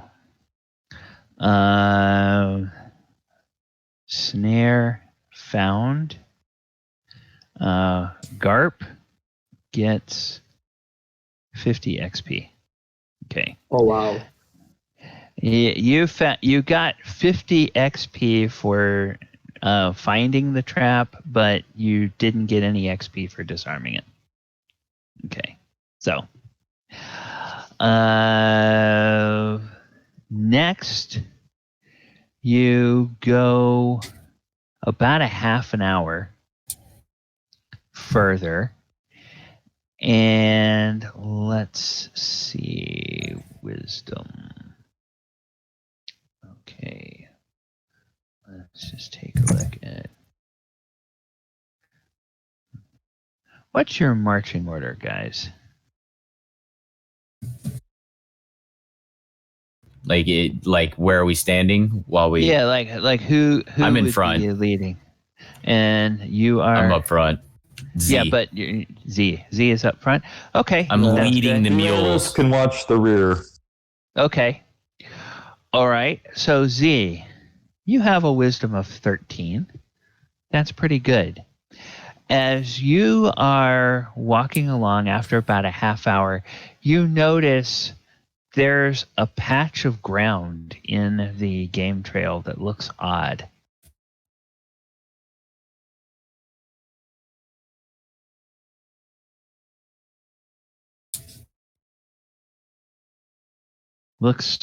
Something looks wrong with it.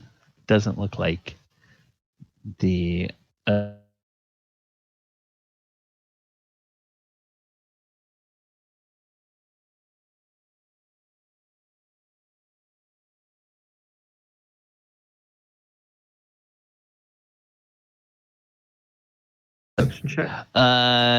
no, let's see.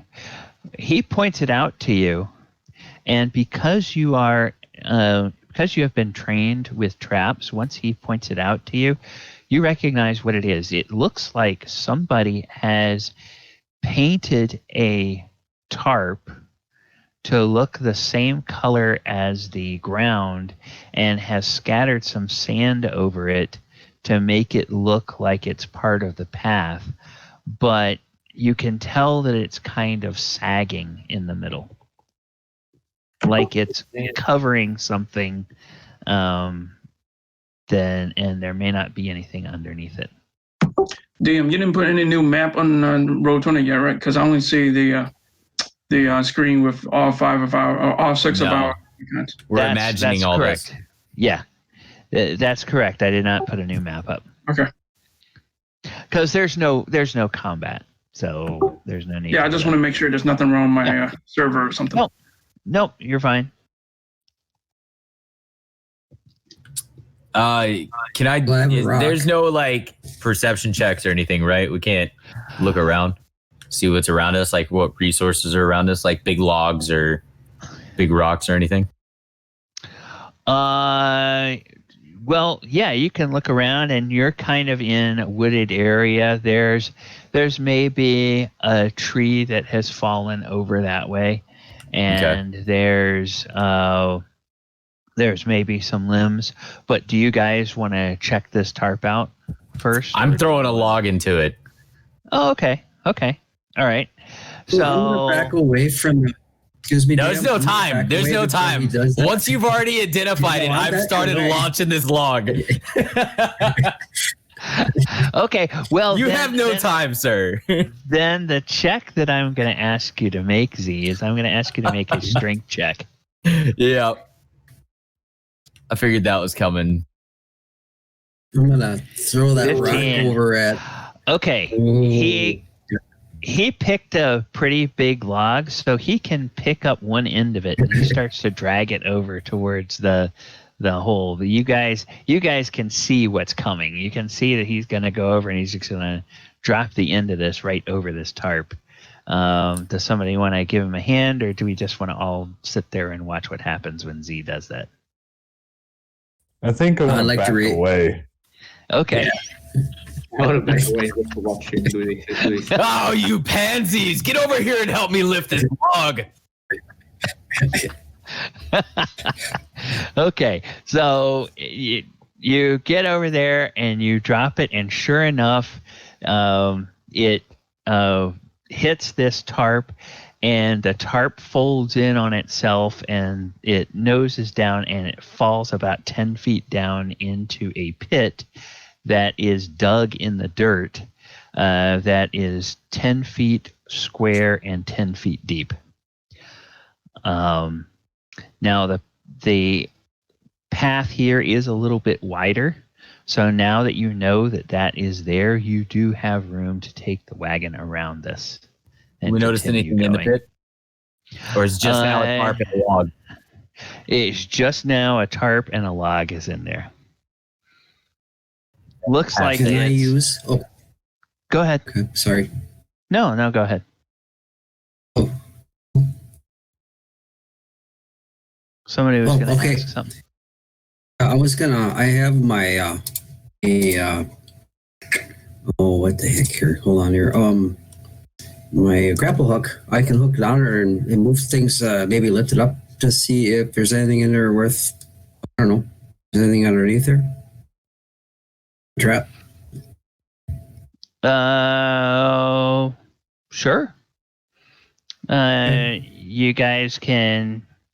Yeah, I'll say that after a few minutes, you can get that out, and you can pull the tarp out, and it's just a 10 by 10 hole in the dirt that somebody has dug. Oh. What conditions? I'm sorry. Go ahead. Looks like it's fairly well maintained, but it looks like it's a very crude pit trap that just would be designed to catch unwary people running down the path. And who knows? It might not necessarily be designed to catch people. It might be designed to catch dinner. If some game animal comes along and falls into it. I have a question. So right now we're in combat, right? So is it possible for us to just stumble upon a pack of goblins and then we suddenly get into a map just to do the combat? Or I'm not sure how it works. Okay, I'm sorry. You're a little bit quiet there, Ski. I'm gonna raise your volume on my end. So try that again. Say what you said. Is it possible to do what? Is it possible? No, I'm just confused on how it works because we don't have a map now and we're moving along a trail. So is it possible to just stumble upon a pack of goblins and then we suddenly get into a map just to do the combat? Or how does it work? Oh, well, when there's areas to explore, whether there are enemies or not, there will be maps, and you will always have a chance, like when at the beginning, when there was something there was that wagon there, and you guys had a chance to notice the movement with those guys trying to ambush you. So it's not a case that you're just walking along, not usually a case that you're just walking along and suddenly, hey, 50 goblins jump out, and then you move to a map that has 50 goblins on it. Usually you will have a chance when you get to a map, if there's a potential for a combat, to do something about it. You got it. So, all right. Okay, so you guys want to fold the tarp up and keep it. So that's fine. And actually, Z. Okay. Yep. Pit trap found. Z gets 50 XP. Okay.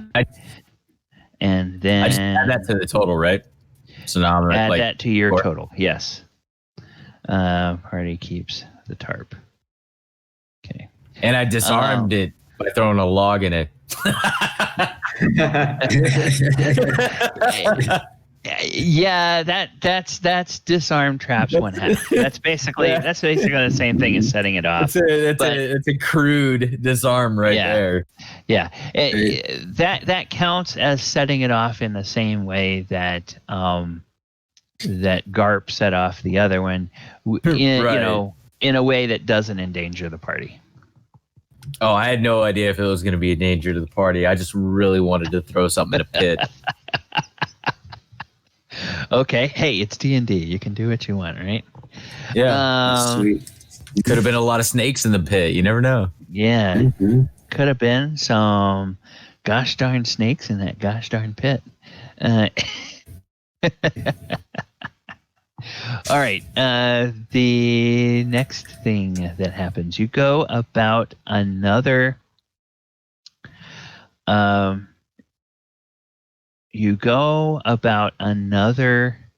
Half hour, and you come to a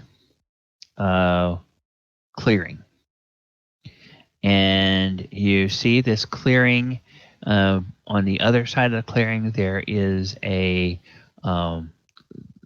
side of a rocky hill, and at the base of this rocky hill, there's a little stream that flows out of the edge of a cave. And we are going to go ahead and let you guys see what that looks like. Yes, okay. So we will move you to this map. All right. And I'm going to center us down here. Okay. Now, are we actually at the river? You are. Yeah. Let me grab your tokens from this other. Okay. From this other board, and then I will put you all on the thing. Yeah. Is it running pretty strong? No, it's actually, make me a wisdom check. Make me a wisdom check and see what you can tell about how this is running.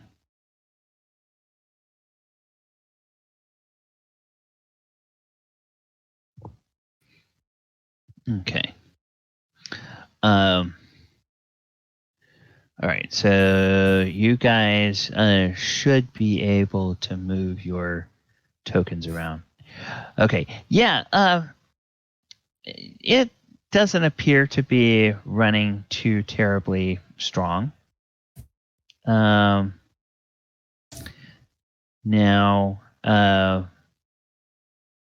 it's about average.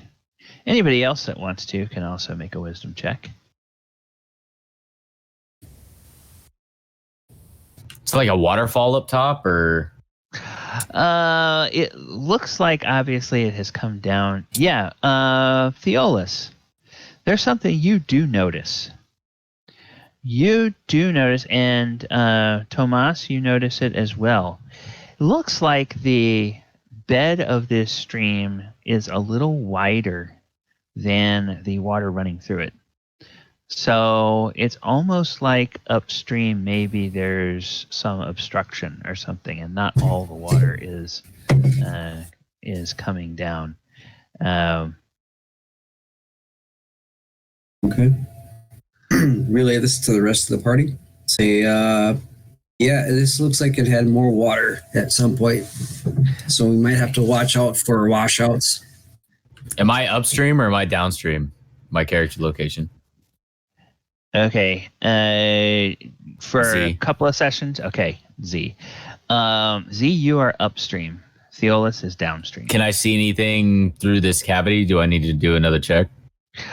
No, you don't notice anything, but Theolis, from where you are, you hear a sound above the ripple of the water. And the sound seems like it's coming from the scrub on the other side of the water. So coming from somewhere over here. You hear a sound like this.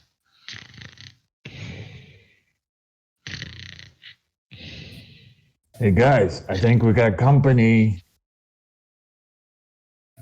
Okay, do you say that? Where? Do you say that loudly, or do you say that? I Quietly. say that in a moderate tone so that Garp and Corey can hear me, but not enough to possibly wake who may be snoring. Okay. Well, then in that case, if you are saying it loud enough for Garp and Croy, okay, all right. You're saying it loud enough for those guys that are right next to you. Are we All right, are we so let's assumed say to are we assumed to have our weapons drawn and knocked and whatever? If you would have your weapons drawn while you were following the game trail, then yes. If you would normally stow your weapons and just march along, then no. Okay, because I have my bow and arrows. Okay, you have it out. Okay. Yes, it sounds like the quiet snoring, Theolis, of at least one creature of some kind that's over behind or through the scrub. You notice that Tomas and Z are up there to your north, and so far nobody has said anything for them to hear what you've seen. Are they looking in my direction, or are they focused on the mouth of the cave? I'm focused on the mouth of the cave. So that's Z. And Tomas, what about you? You're looking around? I'm gonna turn around and see what the other three are doing.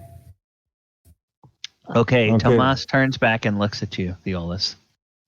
All right, I'm going to hold a fist and then wave my hand towards myself. I'm moving closer to Tomas. Okay. So And Z.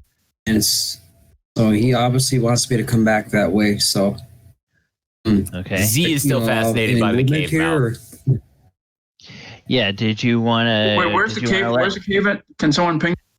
Yep. The cave mouth is right here.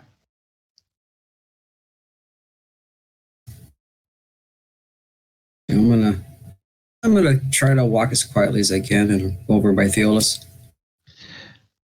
Okay. Z, you sense that Tomas is walking away. Hey, where did you go? And I say that loudly. Okay. All right. In that case, now we do get to. What's going on with this cave? We do get to have a wisdom check here, and let me just see what is the. Oh, that's not very good. That's not very good. So we do a. Yeah. Failed. All right. He yells Very that wise, out. sir. He yells that out, and there doesn't seem to be any change in the snoring that you're hearing. I start heading back towards the group. Okay. All right. All right, Sorry, Z. go ahead. Looks like- Inform them that I can hear snoring across the creek. How do we want to proceed? How deep is the creek? The creek is like maybe a foot deep at the most. I'm gonna wade across. Okay. Oh, Z, wait, where are you going? Okay. Man?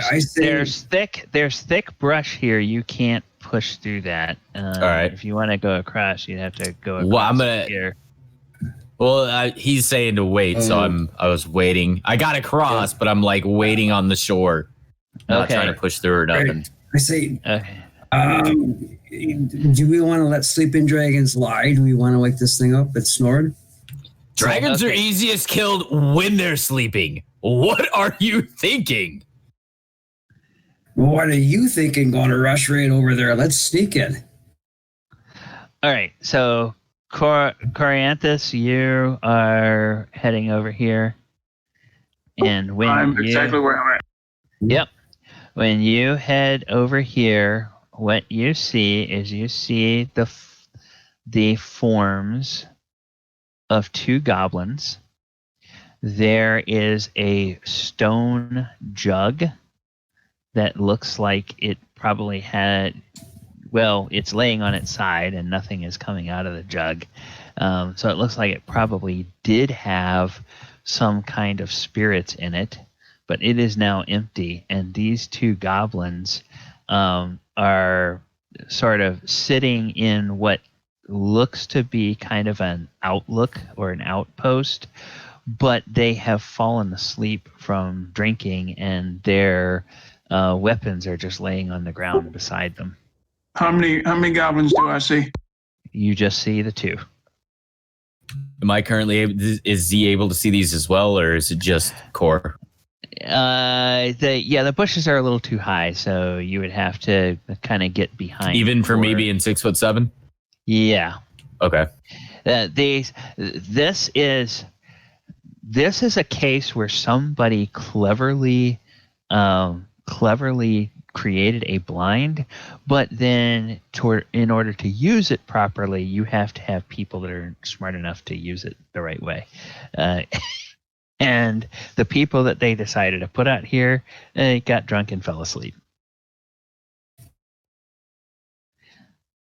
So, is there enough room to move past Core, or?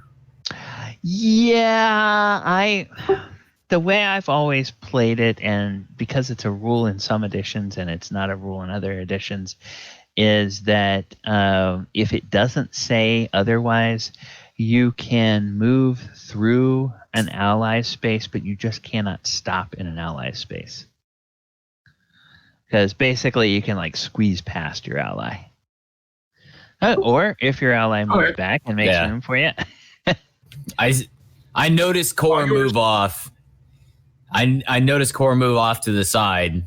Do I notice anything about Core's expression or anything that would notify me that there might be something there? Or? Well, Core is right next to you. He could whisper something to you if he wants to. Comrade, I see 2 sleeping goblins. I'm gonna walk into the camp. Okay. I'm gonna center myself so that I'm in such a way that they can't really get out of the cove that they're in. Now, Are they both still asleep? Yep, they're both still asleep. And there's something, Z and Theolis, that they, and probably Corleanthus, since you had military training as well, or martial training, there's something that they taught you guys all in fighter school. And what they taught you is that when you come upon a sleeping enemy, if you don't want that enemy to wake up, then without rousing them, you can simply take a bladed weapon and either slit their throat or just plunge. That's what I was just going to suggest to Z. So the question is, do you want to try to off both of these guys, or do you want to keep one for questioning, or you want to tie them up or gag them, or what do you want to try to do? Let's do what Theolis suggested. Let's kill one and tie it, and keep the other one for questioning. So Okay. that being said, since they're both asleep, I'm walking up on this one, and I go to put my full 6'7", 220 pounds of weight onto the back of this sleeping goblin. Oh, one moment. Okay. I'm going to do it. I'm not doing it right this second. Do it. Okay. Do it to the one closest to the cave. That way, the one that's in the cove can't get to the cave without going through all of us. Well, they're small, and I don't want any They're not chance going to they're get getting through the past you. bushes, you know what I'm Kill the saying? one closest to Corey, and then when the one farthest away wakes up, he sees you and his dead mate. So I think he's we're kind of already scared. metagaming a little bit there on that one. I mean, I get what you're saying, one of though. them. If not, I'm just going to kill the one nearest me. Yeah, I think we're probably okay. I'm assuming Thomas can see exactly what I'm doing, right? Okay. Now, when Like he's got a vantage point. When you say you want to put your Slice his weight, throat. okay, hold on. Question for Z. When you say you want to put your weight on him, do you mean you're gonna take like your sword and then just put all your weight as you plunge it into him, or are you? No. to- Have you ever been to a rodeo and seen cowboys mount a bull? Similar thing to what I'm about to do to this goblin. Okay, so you're just trying to press him down and hold him. Oh down, yeah, basically. subdue. Yeah, because he's asleep. So I figured he's tiny. I'm huge. He ain't going nowhere. Okay, Wait, Z, so this are is you the gonna one you want. try to- This is the one you want to bind. You want to. I think I'm gonna ping. I think he wants to bind Yeah, this one. I'm gonna sit on this dude. And basically. so I And think if you want to kill My one, assumption go ahead and kill this now is because I'm doing all this quietly, of course, because I haven't said anything. I'm in character when I talk, but I'm assuming my character is assuming that Thomas sees me because he's in sight of what I'm doing, and he can see me making my way to this guy. So at this point, I plop down onto this goblin. Okay. Now, as you plop down, are you trying to gag him, or are you just Oh no! plopping Oh down no! on him? No, Okay, I'm just all right. plopping down on him. Okay? You do that while the rest of us Belly do flop. the other one. Belly flop. So, okay. So, Tomas, what are you doing as he's approaching the other one? What are you doing Okay. to this guy? All right, I'm gonna. Oh, I see him plopping down on. I think he's gonna kill him. So I'm gonna bind this guy and gag him. Okay. All right. Here we go, boys. Okay. So you plop down on him, and what we are going to do is we are going to look at the. Since you're choosing to do it this way, we are going to look at the rules for wrestling, because there are wrestling rules in this. Oh, that's right. There's size advantages in that, right? I think. Well, I have to double check. I think size advantages came in like in first or second edition. But I will just double check for the wrestling. Okay, now.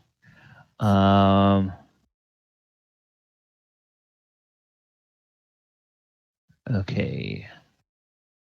Yeah, and there's a four-stage wrestling effect, and I just instant pin class adjustments, opponents with multiple attacks, general skills.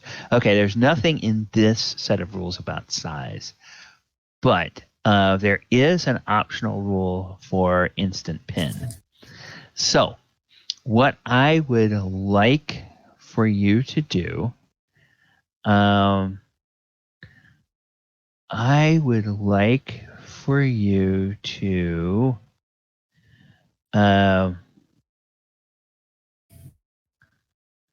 go ahead and make a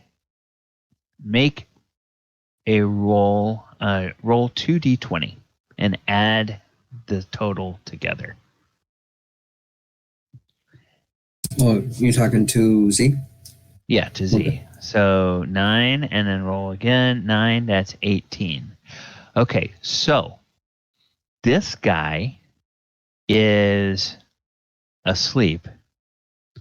So he rolls, instead of a d20, he rolls a d10, and then he has to subtract from that. He has to subtract a d6 from that. So he actually rolls a 0.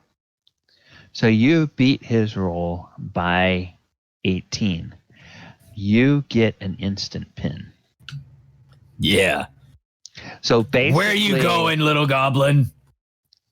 And he's like,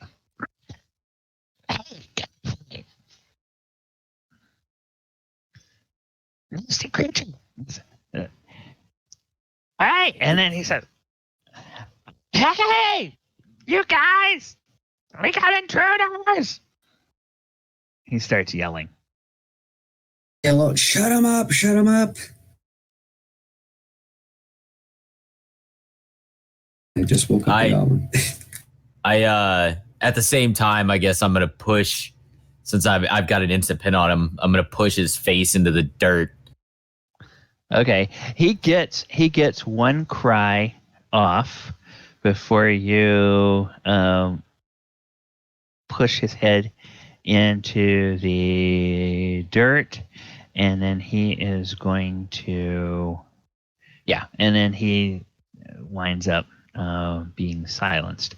All right, so now I need to make a check for, what is there? There's, okay, so there's going to be,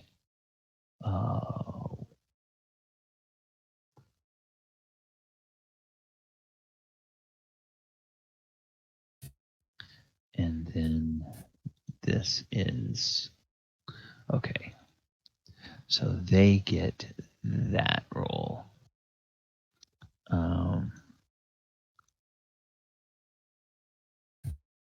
Okay.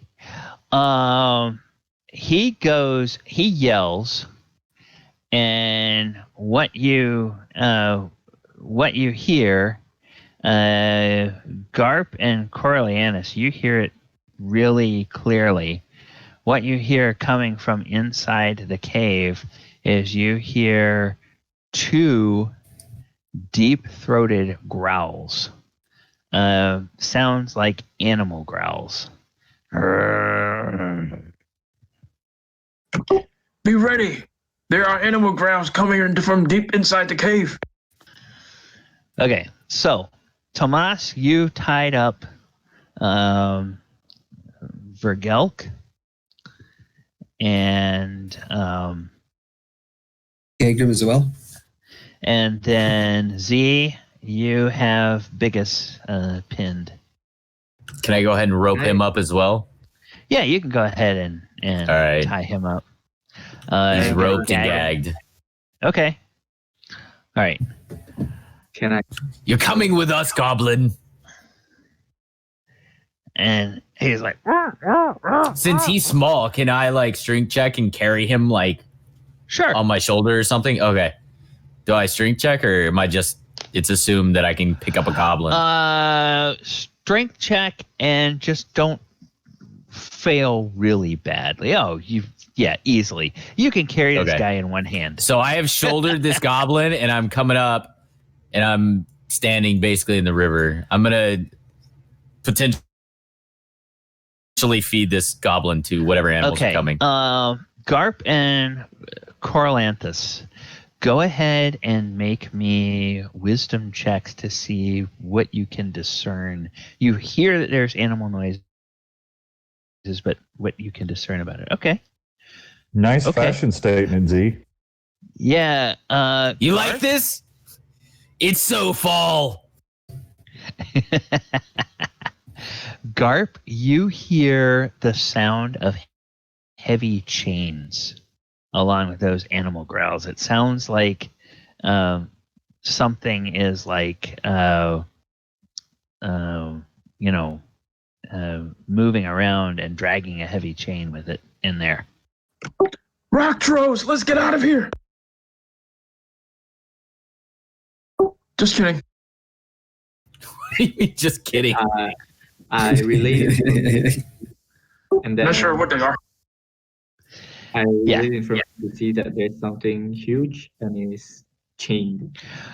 Okay, and I just remembered something. You said they were chained? There's heavy chains. He can hear heavy chains. All right, Corlanthus, you are an elf. That means that you have... Yeah, you can see as far as that. So you have the ability to see in the dark. So you can actually see sort of up until this kind of curves out of sight. And you can tell a little bit about what is there. And this is what you see. You see that the tunnel goes up. There is like a crude set of stone stairs here that leads off to the side. And there is a some kind of like little embankment or something like that in the wall up here. And then it gradually curves out of sight and you can't see what's up. It also looks like along this side there's a walkway. And the river or the creek flows all the way to the edge of the wall on the other side. What was my goblin's name, the one that I'm carrying? Well, he didn't. He's gagged now. Oh, okay. So, yeah. I named him, and the reason I named him is so for purposes of just keeping track. All right, so of Goblin. I'm saying I'm in this. What I'm saying, only those in my immediate area can hear me. I look at the goblin. Hey, goblin, are you ready to become my pet? That's it. And he just Garp is kind of weirded out by Z's statement. Yeah, he glares at you. He glares at you, and he's sounds a little bit like Kenny from South Park, and he probably is not saying something pleasant, but now Z, don't you eat this one. No eating's involved. He's going to fetch my dinners. And when somebody says don't eat him, the goblin turns and his eyes get kind of wide, and then he kind of shuts up a little bit, and he's like looking back at Z and looking at the rest of you like, oh. Ask him. Does he know what's inside that cave? I was just gonna say. Hey, I don't know your name, but I'm gonna call you Dill. Dill, what's in the cave? Do you? And if you ask him what, I gotta remove this gag. Yeah, he'll yeah. he'll nod if you ask him if he knows what's in the cave. He'll nod. Did he nod? I just asked him, so I called him Dill. Okay. What's That's the his new pickle, name. Bill? Well, did you take the gag out? Yeah. Oh, okay. He'll say, Clark's pets, and they'll eat all of you. What if I feed you to them? Wait, he said Clark? Clark's pets. And he says, haha, stupid human. Pets no smell of goblin. They don't eat goblin.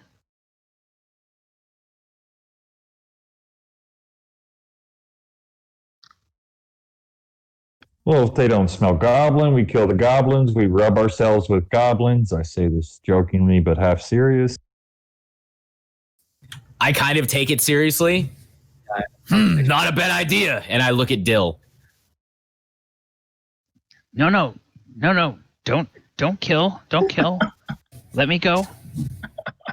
I won't tell. I know. Tell Clark. I'll run away. No, you forgot the part where you're my pet. Well, you kill me, I'm not pet. So, if you're gonna kill me, then let me run away instead. No. You stay on my shoulder. Let's go check out these pets. How about you guys stay here and I try? I'm pulling up with Dill on my shoulder. Okay, now, Z, you do not have dark vision as human, so you would need a light source. I've got Dill on my shoulder, and I've got no way to light a torch, so okay, I'm just kind of walking blind. DM, with my infravision, do I see what's coming from inside the cave yet? No, you just hear the chains rattling, and because it's all echoey, you can't really tell where the chains are. So you can Do we want to resolve with the other goblin before we start into the cave, or are we going to split the party up? You want me to carry him split too? the party up. Okay, so yes, Tomas, what do you want to do with the other goblin? Okay, I want to sit him up. I take off his gag. I want to ask him some questions. I pull up some rations and I offer it to him. Diplomacy. Poison food? Mm-hmm. What's his reaction? He kind of sniffs at it, and you can tell that he, in spite of himself, he has kind of a pleased smile on his face. Okay, so say if there's more where this comes from, if you help us get through this entrance and maybe guide us in these caves, would you be willing to do that? He says,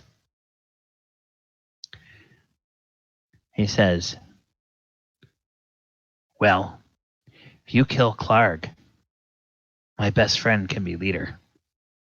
My best friend Yimik. You kill Clark, then Yimik can be leader. Okay, it's something maybe we can work out. I asked the goblin, well, what is Clark, goblin? What is Clark? What is a Clark?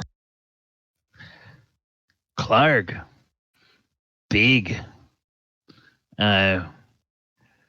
Clark is big. I just want to double check because I always get these two monsters.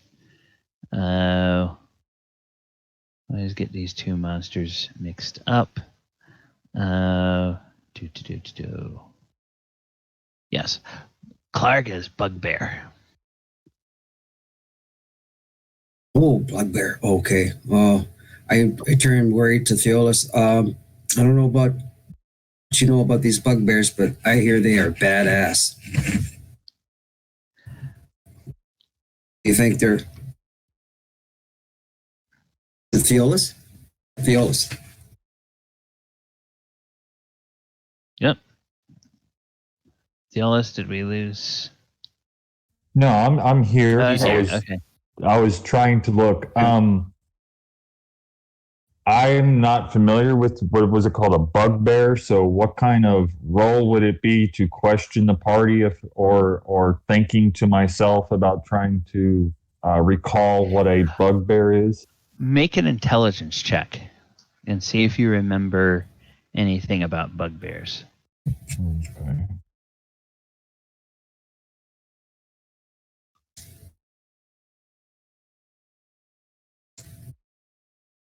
Oh, whoops! I'm going the wrong way. Crud.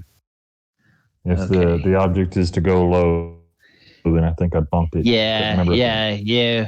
You don't remember. You don't think you've heard of it.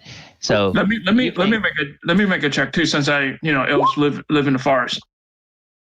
Oh, Tomas failed. Anybody else that wants to can go ahead. Are we in range to hear all this? Oh yeah, you guys are all standing next to each other. All right. Okay. I mean, you said intelligence check? Yeah. All right. Coralanthus. And Garp. Okay. Coralanthus knows that bugbears are giant, hairy goblins. They're about 8 feet tall, and they're covered with bristly dark fur. But with his really great roll, Garp also knows that they, despite being very, very large, they can move incredibly quietly, and they often surprise their enemies because of their ability, their natural stealth ability, and they have extreme strength, so they always hit very, very hard.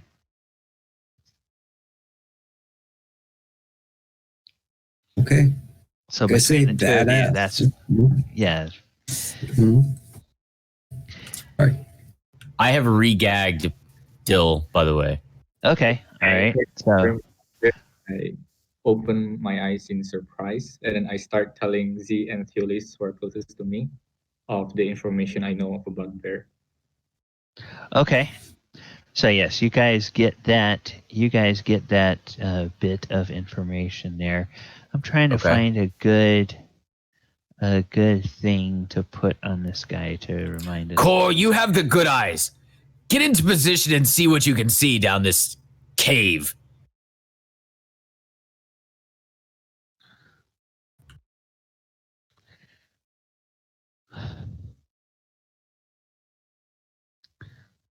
Okay, Coralanthus. As soon as you get there, several things happen. The growls turn into full-throated barks, and the chains rattle wildly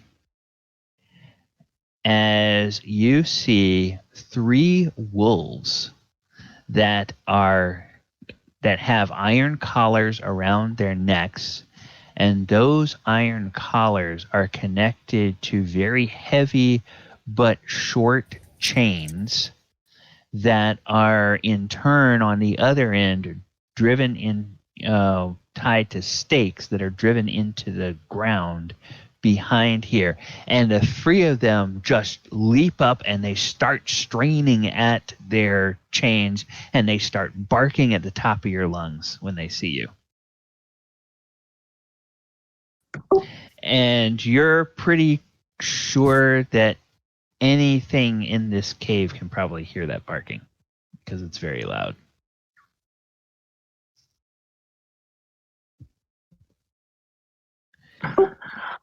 I'm going to shoot one of them.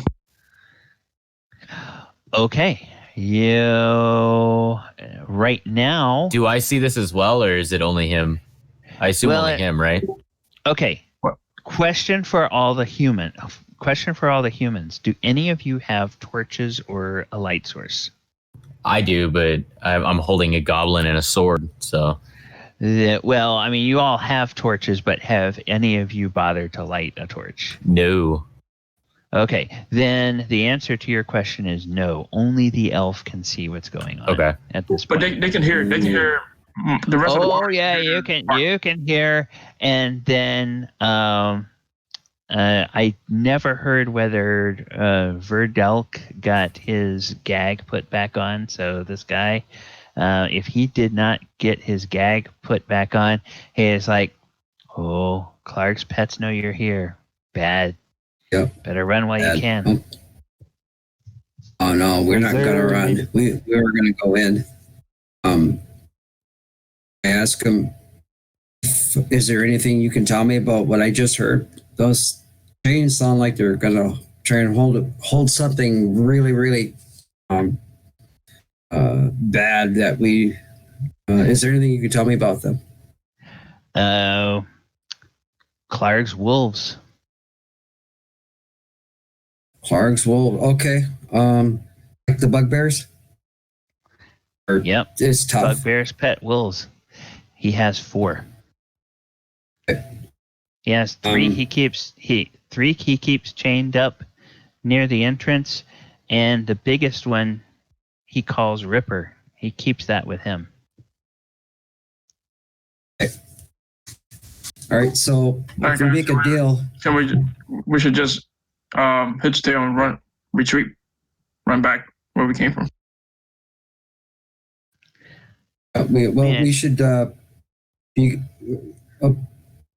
Okay, I just want to say something here. We should probably reconnoiter back here before we go in, make a plan. And yeah, because if we just go and start swinging away, well, I mean, it'd be fun too. That'd be fun. But, if we have a plan, let's can have something before we go in. I'm sidebarring with Dill at the same time as all this going on. Dill, do you know of any caravans coming through here that might have gotten attacked or anything? What do you know? I removed the gag. Yeah. Raiding party brought back 2 prisoners a couple of days ago, and some loot. Took the loot to Clark. Clark questioned prisoners. Then yesterday, Clark's friend come and talked to Clark, and when he left, he took Dwarf with him. But you know what, Dill? You're pretty useful. Prisoner's still inside. You're pretty useful, Dill. I'm gonna keep you around. I might even feed you and clothe you. Am I close enough to hear this? He's talking at a normal volume, so yeah. Yeah, probably. And I'm in a cave mouth, so it's probably echoing, I would assume. Okay. Ask him to describe Clark's friend. Who's friends with a bugbear, you know? We need to know this. He's got the payday. Oh, you can ask him over my shoulder and stuff, because you're right there, right? You're right behind me. Yeah, but you got him intimidated. He still halfway thinks you're going to eat him. Oh, I get you. What else can you tell me about Clark? And you said he had a friend. And what are these things in this cave? Like, what is making all this noise? What do we got to kill? Wolves. Already established that. Yeah. Like I said, I'm sidebarring at the same time y'all were Okay. doing that. I was sidebarring with Dill, but I didn't want to Okay. interrupt y'all's story. Sure. Okay, so he tells you it's pet wolves of Clark. And then as for Clark's friend, that tall, slender, wears hood all the time, deep hood, never see face. Always wear gloves, never see hands. Any weapons by chance, Dill, or are you just wanting to negate that and hope I die? Clark say his friend no need weapons. Terrific. You guys hear that? We got Kung Fu guy up here. Clark say his friend have powerful magic. Oh, terrific. We got a magic caster, guys. And I say that at a raised volume. Okay. So I do not re-gag. That is all going on. Corolanthus, you were wanting to shoot an arrow at one of these wolves, which you can do, but what we will need to do for that is we will need to go ahead and we will need to reset the turn order, and I am going to add a turn for the wolves, and I am going to go ahead and roll initiative for the wolves because they are going to try something on their turn, and it just depends on whether their turn comes up first or your turn comes up first. Let's see. Okay, so they get a 4. And you get a... Oh, wait. You go ahead and roll a... You go ahead and roll initiative. Let's see what you get. Corolanthus. Okay.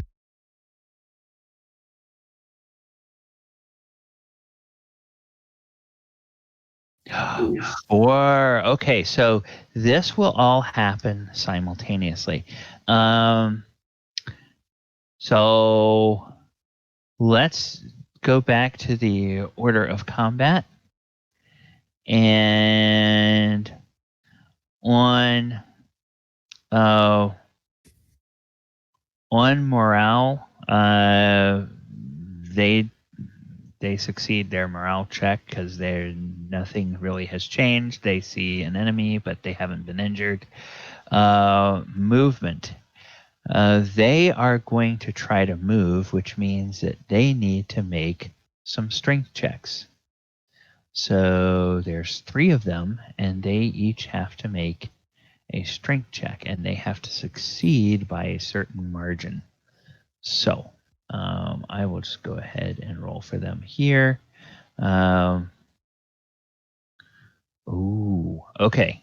Well, one of them lunges, and you can see the stake that it is chained to kind of starts to pull out, but it doesn't pull all the way out.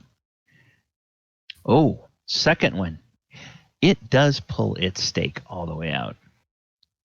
So the second one here is going to move all the way up to you, dragging its chain and its stake along with it. The third one is going to... Third one does not... Oh, crap, I'm sorry. Wrong thing. Ignore that roll. Third one doesn't even budge its stake. All right, so now ranged happens before melee. So Corolanthus, even though this guy is right in your face, if you wish, you can make a ranged attack on the one that just ran up to you before it gets a chance to bite you. That's what I'll do. Okay. So go ahead and attack with your bow, with your bow. And there's no penalty for being right next to it in this edition. Some editions do. AC7. Hey, AC7 is exactly what you need to hit this guy. you deal 4 hit points to it. Unfortunately, that doesn't bloody it. It hurts it, but it doesn't bloody it. Wow. This is going to be a long fight, guys, if we don't run. So then, well, really quick question. While he's doing this, can I be like mounting the goblin to my back? Like, since he's all wrapped up, can I like make shoulder straps and mount him on my back instead of holding him on my shoulders? Yeah, you could kind of do something like a makeshift, throw him up on your backpack and lash him to it or something like that. Yeah, he's a backpack goblin now, and I've gotten my sword and shield out. Okay, all right. Hang back there, Dill. We'll be right back. Spells, there's nobody that can cast spells because we already had a ranged attack, and melee. So that means that the wolf gets to make his bite attack. And so he is going to attack. And he hits AC 12. And I think you have an AC that's better than 12. Yes, you do. Your AC is 5. So his jaws snap and they miss you. So that's the end of the round. Okay. Am I able to see now? Like him getting attacked? No. Well, you can see him flinch a little bit. Okay. But there's just like... and I'm sure I heard the noise, I would assume. Yeah, what I am going to do for the benefit of you humans is I am going to put like a little arc that goes like this. And that's that basically works, how far the humans can see. And I'm going to put that on a map layer so that it's not getting dragged around all the time. So you guys can only see there without a light source. He can see further. So go ahead and roll initiative again, and we'll let somebody other than Coralanthus roll initiative this time.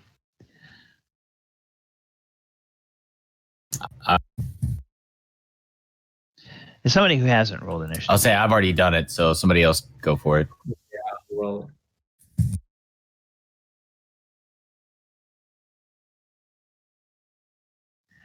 Okay, 4 for the party. And then the wolf will roll 3. Core, what is all that noise up there? All right. And I'm trying to fight for my life. Care to help? Well, come back here. All right. So, Coralanthus, you get to go first. You make no morale check. Movement. You can choose to move if you wish, or you can stay where you are. I will start moving backwards. Okay. Well, not turning my back to the wolf, but like backing up. Okay. So let's say normally you can move 40 feet. Let's say you can move 30 feet going backwards. So anywhere you want to be within 30 feet. Except not on the same space as you got to be behind me or off to the side or something. Yeah, you can't stop there because your teammate is there. All right. Okay. Now, you no longer have line of sight to your enemy, so nobody else can yet see the wolves, so there's no possibility for range attack from the party. Spells.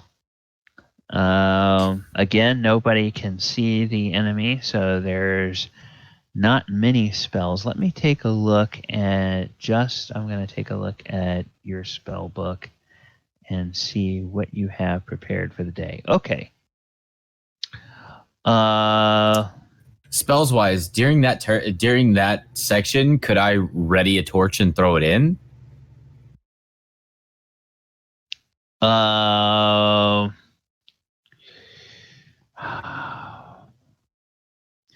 You could do that like in lieu of movement. I'll say that in lieu of movement, you can. So I'm gonna do that. I'm gonna try to throw it as deep as I can this way. Okay. All right, Corolanthus, on your spell list, there's something that we need to determine. And you get, as first level, you can only memorize one spell every day. You have several spells in your spell book, but you have to choose one to memorize. And so for right now, I'm going to say no. I'm going to say no. I'm going to say no. Sleep. I'm going to say no. I memorize so sleep. All right. Yeah, so we have that. All right. So you have sleep memorized. Now, sleep in this edition, sleep has a super long range. Let me go to the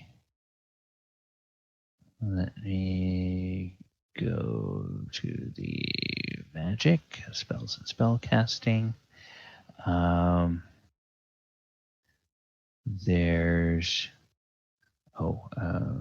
do magical spells. Okay. Sleep is, we'll get to the end of this round and we'll call it for the night because we're getting to the end of this. You can put sleep out to a point that you can see up to 240 feet away from you. And you can affect 2d8 hit dice of living creatures within a 40-foot square area.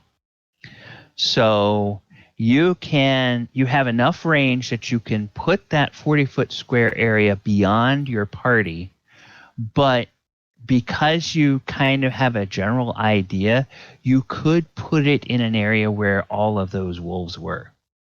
So if you would like to, you could cast Sleep and see how many hit dice of creatures you affect. And with Sleep, they don't get a saving throw. So if you get enough creatures, you could basically put them all asleep and let you guys get away without having to fight these guys. If that's what you wanted to do.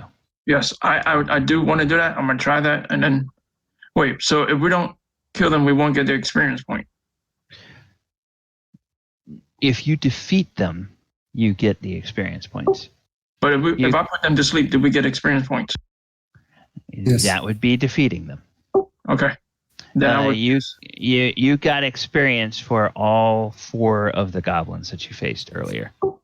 Okay. Then I'm going to cast Sleep now. Okay, so whoops, that's not right. Dadgummit. Draw the shape. The shape is this. Okay, 5, 10, 15, 20, 30, 35, 40. Okay, so there is, just so you guys know, there's this 40 by 40 foot box. And this is the area that your sleep affects. So I'll move it for you, but where would you like this box to be? You want it, I presume you want it beyond Z, so you don't want to affect him, but do you want it just like up here, or do you want it more over to the right-hand side, or what do you want? Here, I'll ping it right now. Okay, go ahead and ping. Okay, so you want it there. Okay, if you put the corner of it there, it's gonna not get this guy. You want to try to get all 3 of them? Yeah, I do, but I don't know like where to ping that. That it showed that I want all 3 of them. Okay, I guess since we are dealing with a partial map, it's better if you just say you want all 3 of them. So that would be a better way of asking the question. Okay. Yep. All right. So we'll just put it there. And then what I need you to do is I need you to roll me 2d8.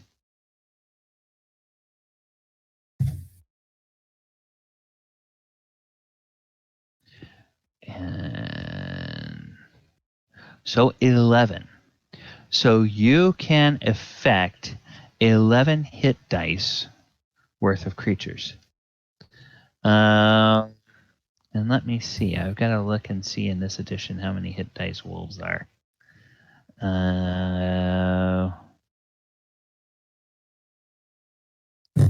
Oops, wolf.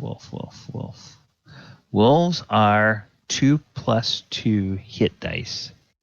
So that means they're essentially, they're 2+ hit dice. So that's 2 plus 4 plus 6 plus. We'll call it 8. They're 8 hit dice worth of creatures. 11 is greater than 8. So this guy falls asleep. This guy falls asleep. This guy falls asleep. And then unbeknownst to you, somewhere deep in the cave, this guy falls asleep. Yeah. And Y'all can thank me later. also this guy falls asleep. All right. I'll accept gold pieces. All right. So suddenly all the barking stops. And you hear 3 thuds. What would you guys like to do? Can I light a torch and go inside the cave? Actually, let's just end with the wolves fall asleep. We will say that we are out of combat, and I will give you experience for this, and then we will pick up with what you guys want to do next time. Did you get my torch throw in there? I was trying to throw it right here. Okay, torch throw right there. Okay, so let me do this. I will reset. I've minused off a torch from my inventory as well. Thank you. Map and background. Yes. Okay, I am going to go back up here and just hide that, and then I'm gonna get your torch where it needs to be. I will reveal this again. Okay, then your torch is going to illuminate an area. Oh, no. It's going to illuminate an area that I think it has, 20 feet radius of light. So if it's there, it's 5, 10, 15, 20. So it starts somewhere up here, and it will illuminate an area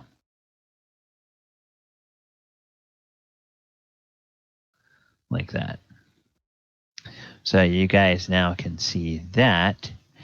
And oh crap. Yeah, okay, good.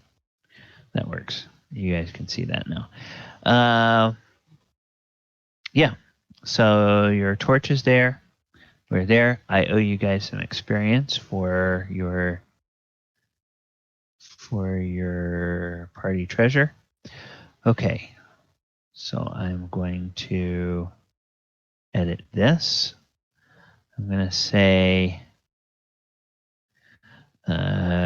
Goblin blind. Each PC gets 60 XP. And Wolf Den. Each PC gets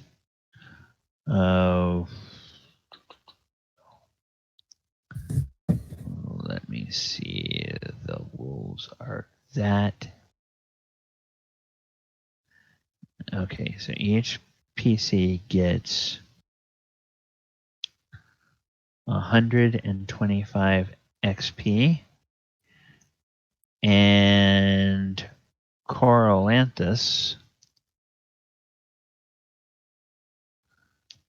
gets extra 200 XP for taking out 3 enemies with a spell.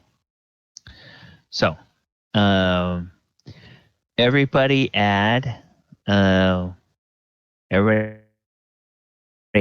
60 XP for the Goblin Blind and 125 XP for the Wolf Den.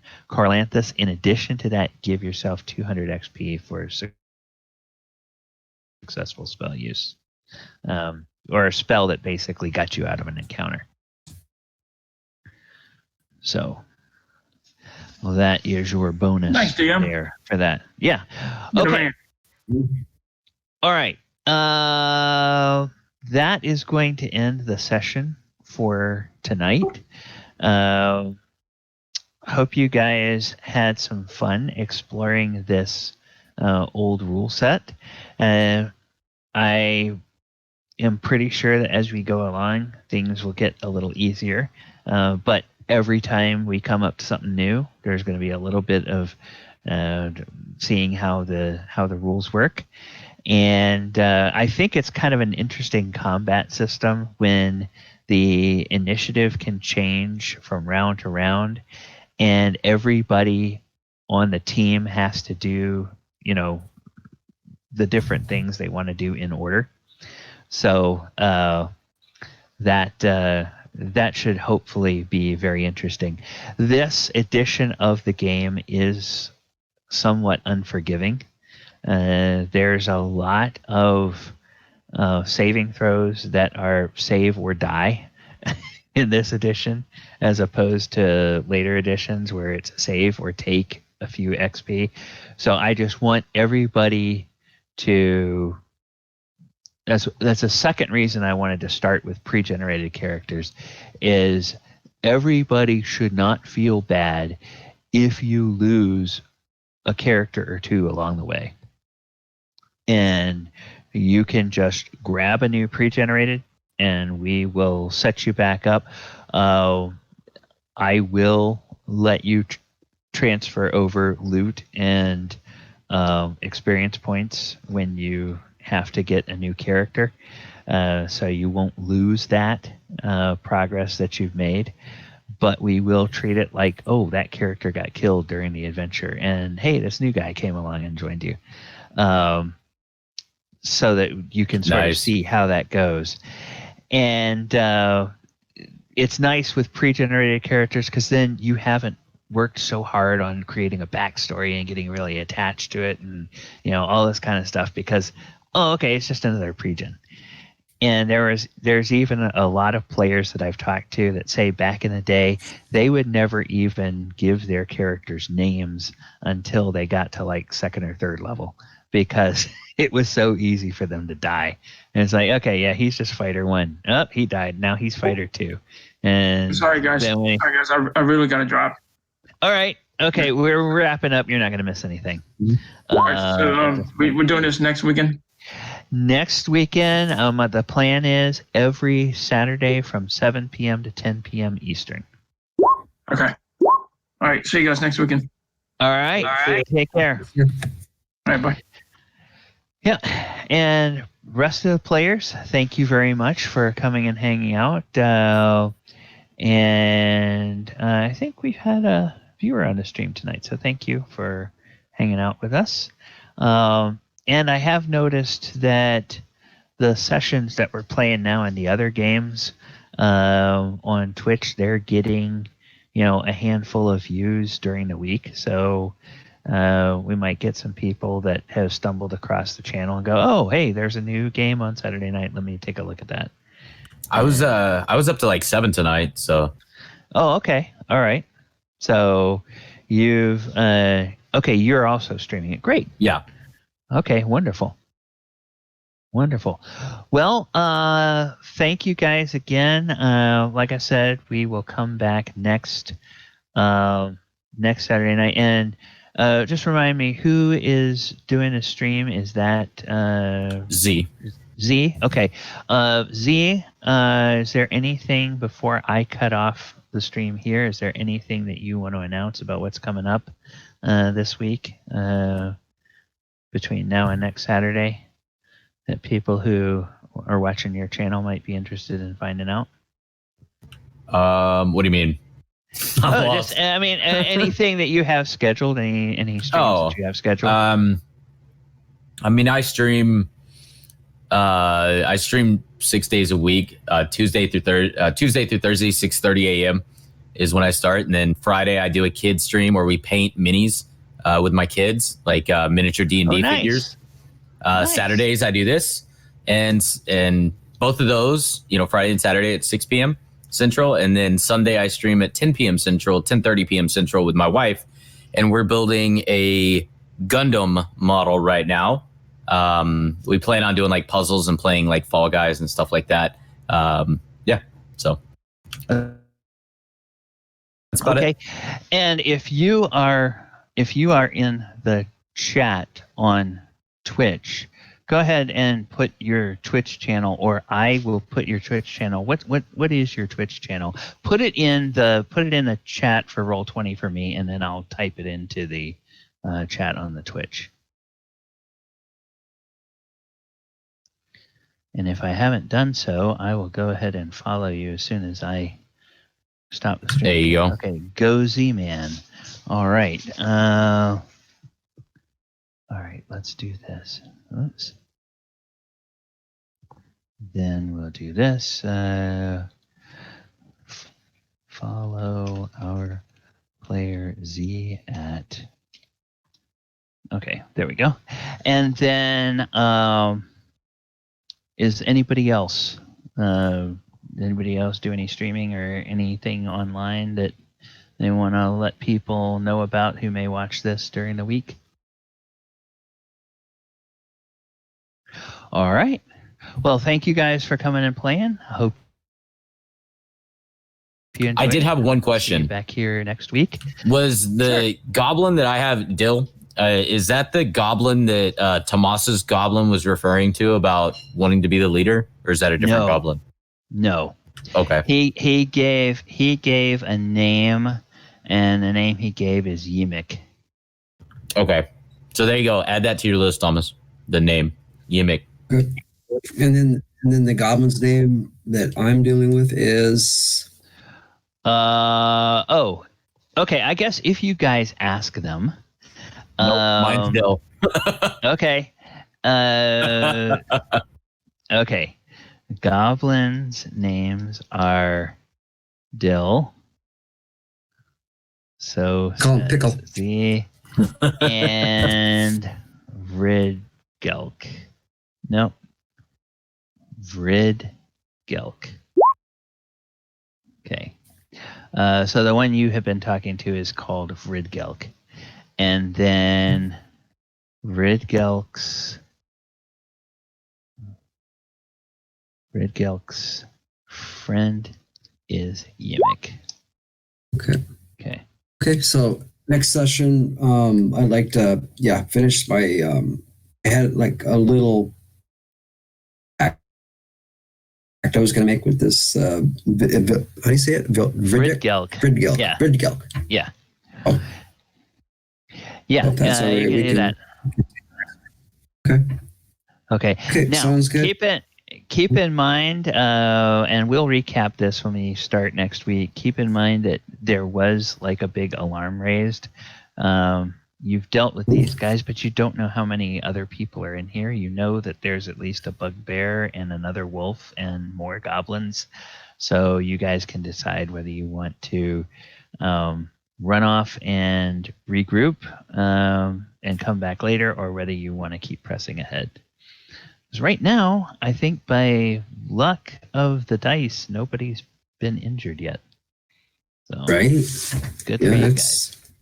All right. Well, now that the That's session's gonna be over, a I good crew. just had another question.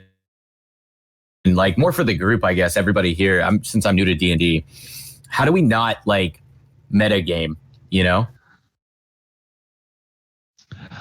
because like obviously we have to keep certain things in mind, but at the same time we have to like not use knowledge that we're unaware of, if you will.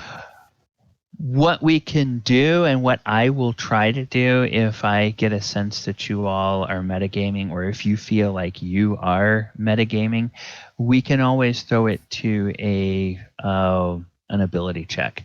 Okay. So it's like if you are not sure whether your character would know something, you can make an intelligence check. If you're not sure that your character would recognize that the thing on the map is what you realize it is, you could do like a percept. There's no real perception roll in this edition, but that would be like a wisdom check to notice, oh, hey, yeah, I recognize what that is. Gotcha. Yeah, so intelligence for somebody mentions something or somebody says something you remember, hey, have I ever heard of that? And wisdom for I spot something, oh, I know what that is. That would be kind of the thing. Gotcha. And that will cover probably most meta situations. If there's ever anything else that comes up, then we can, anybody can feel free to raise a hand and say, whoa, wait a second, I think we're metaing this. And then we can talk about, okay, if we want to figure out if your character would know that, what would be the appropriate role. So I like giving your characters a chance to know something and not just say, nope, you guys wouldn't know that. Because clearly you all have been in the world and you've heard stories from, bards or other adventurers or whatever about things that go on. So you might have picked up a piece of knowledge somewhere. Okay, cool. Did All have right, one then. thing. Oh, sure. Okay, how about a little? Well, I kind of changed things up there. Instead of backhanding the Vidric. I can't say his name. Sorry, I'm kind of tired here. And I instead bribed him with a little bit of rations and got him kind of turned on my side and helped me out a little bit. How much would a guy need to get some inspiration points? I think all of you have started with one inspiration. Yes, I think the one person. I do have one. Yeah. The one person who didn't is Theolis. So that's a good reminder to me, Theolis. Mm-hmm. On your main tab, I am going to go to your last bubble here for class, and I'm going to put inspiration and put 1. So that's your inspiration count. Are you familiar with the inspiration mechanic from 5e? Is it like influence? No, it's like a free mulligan.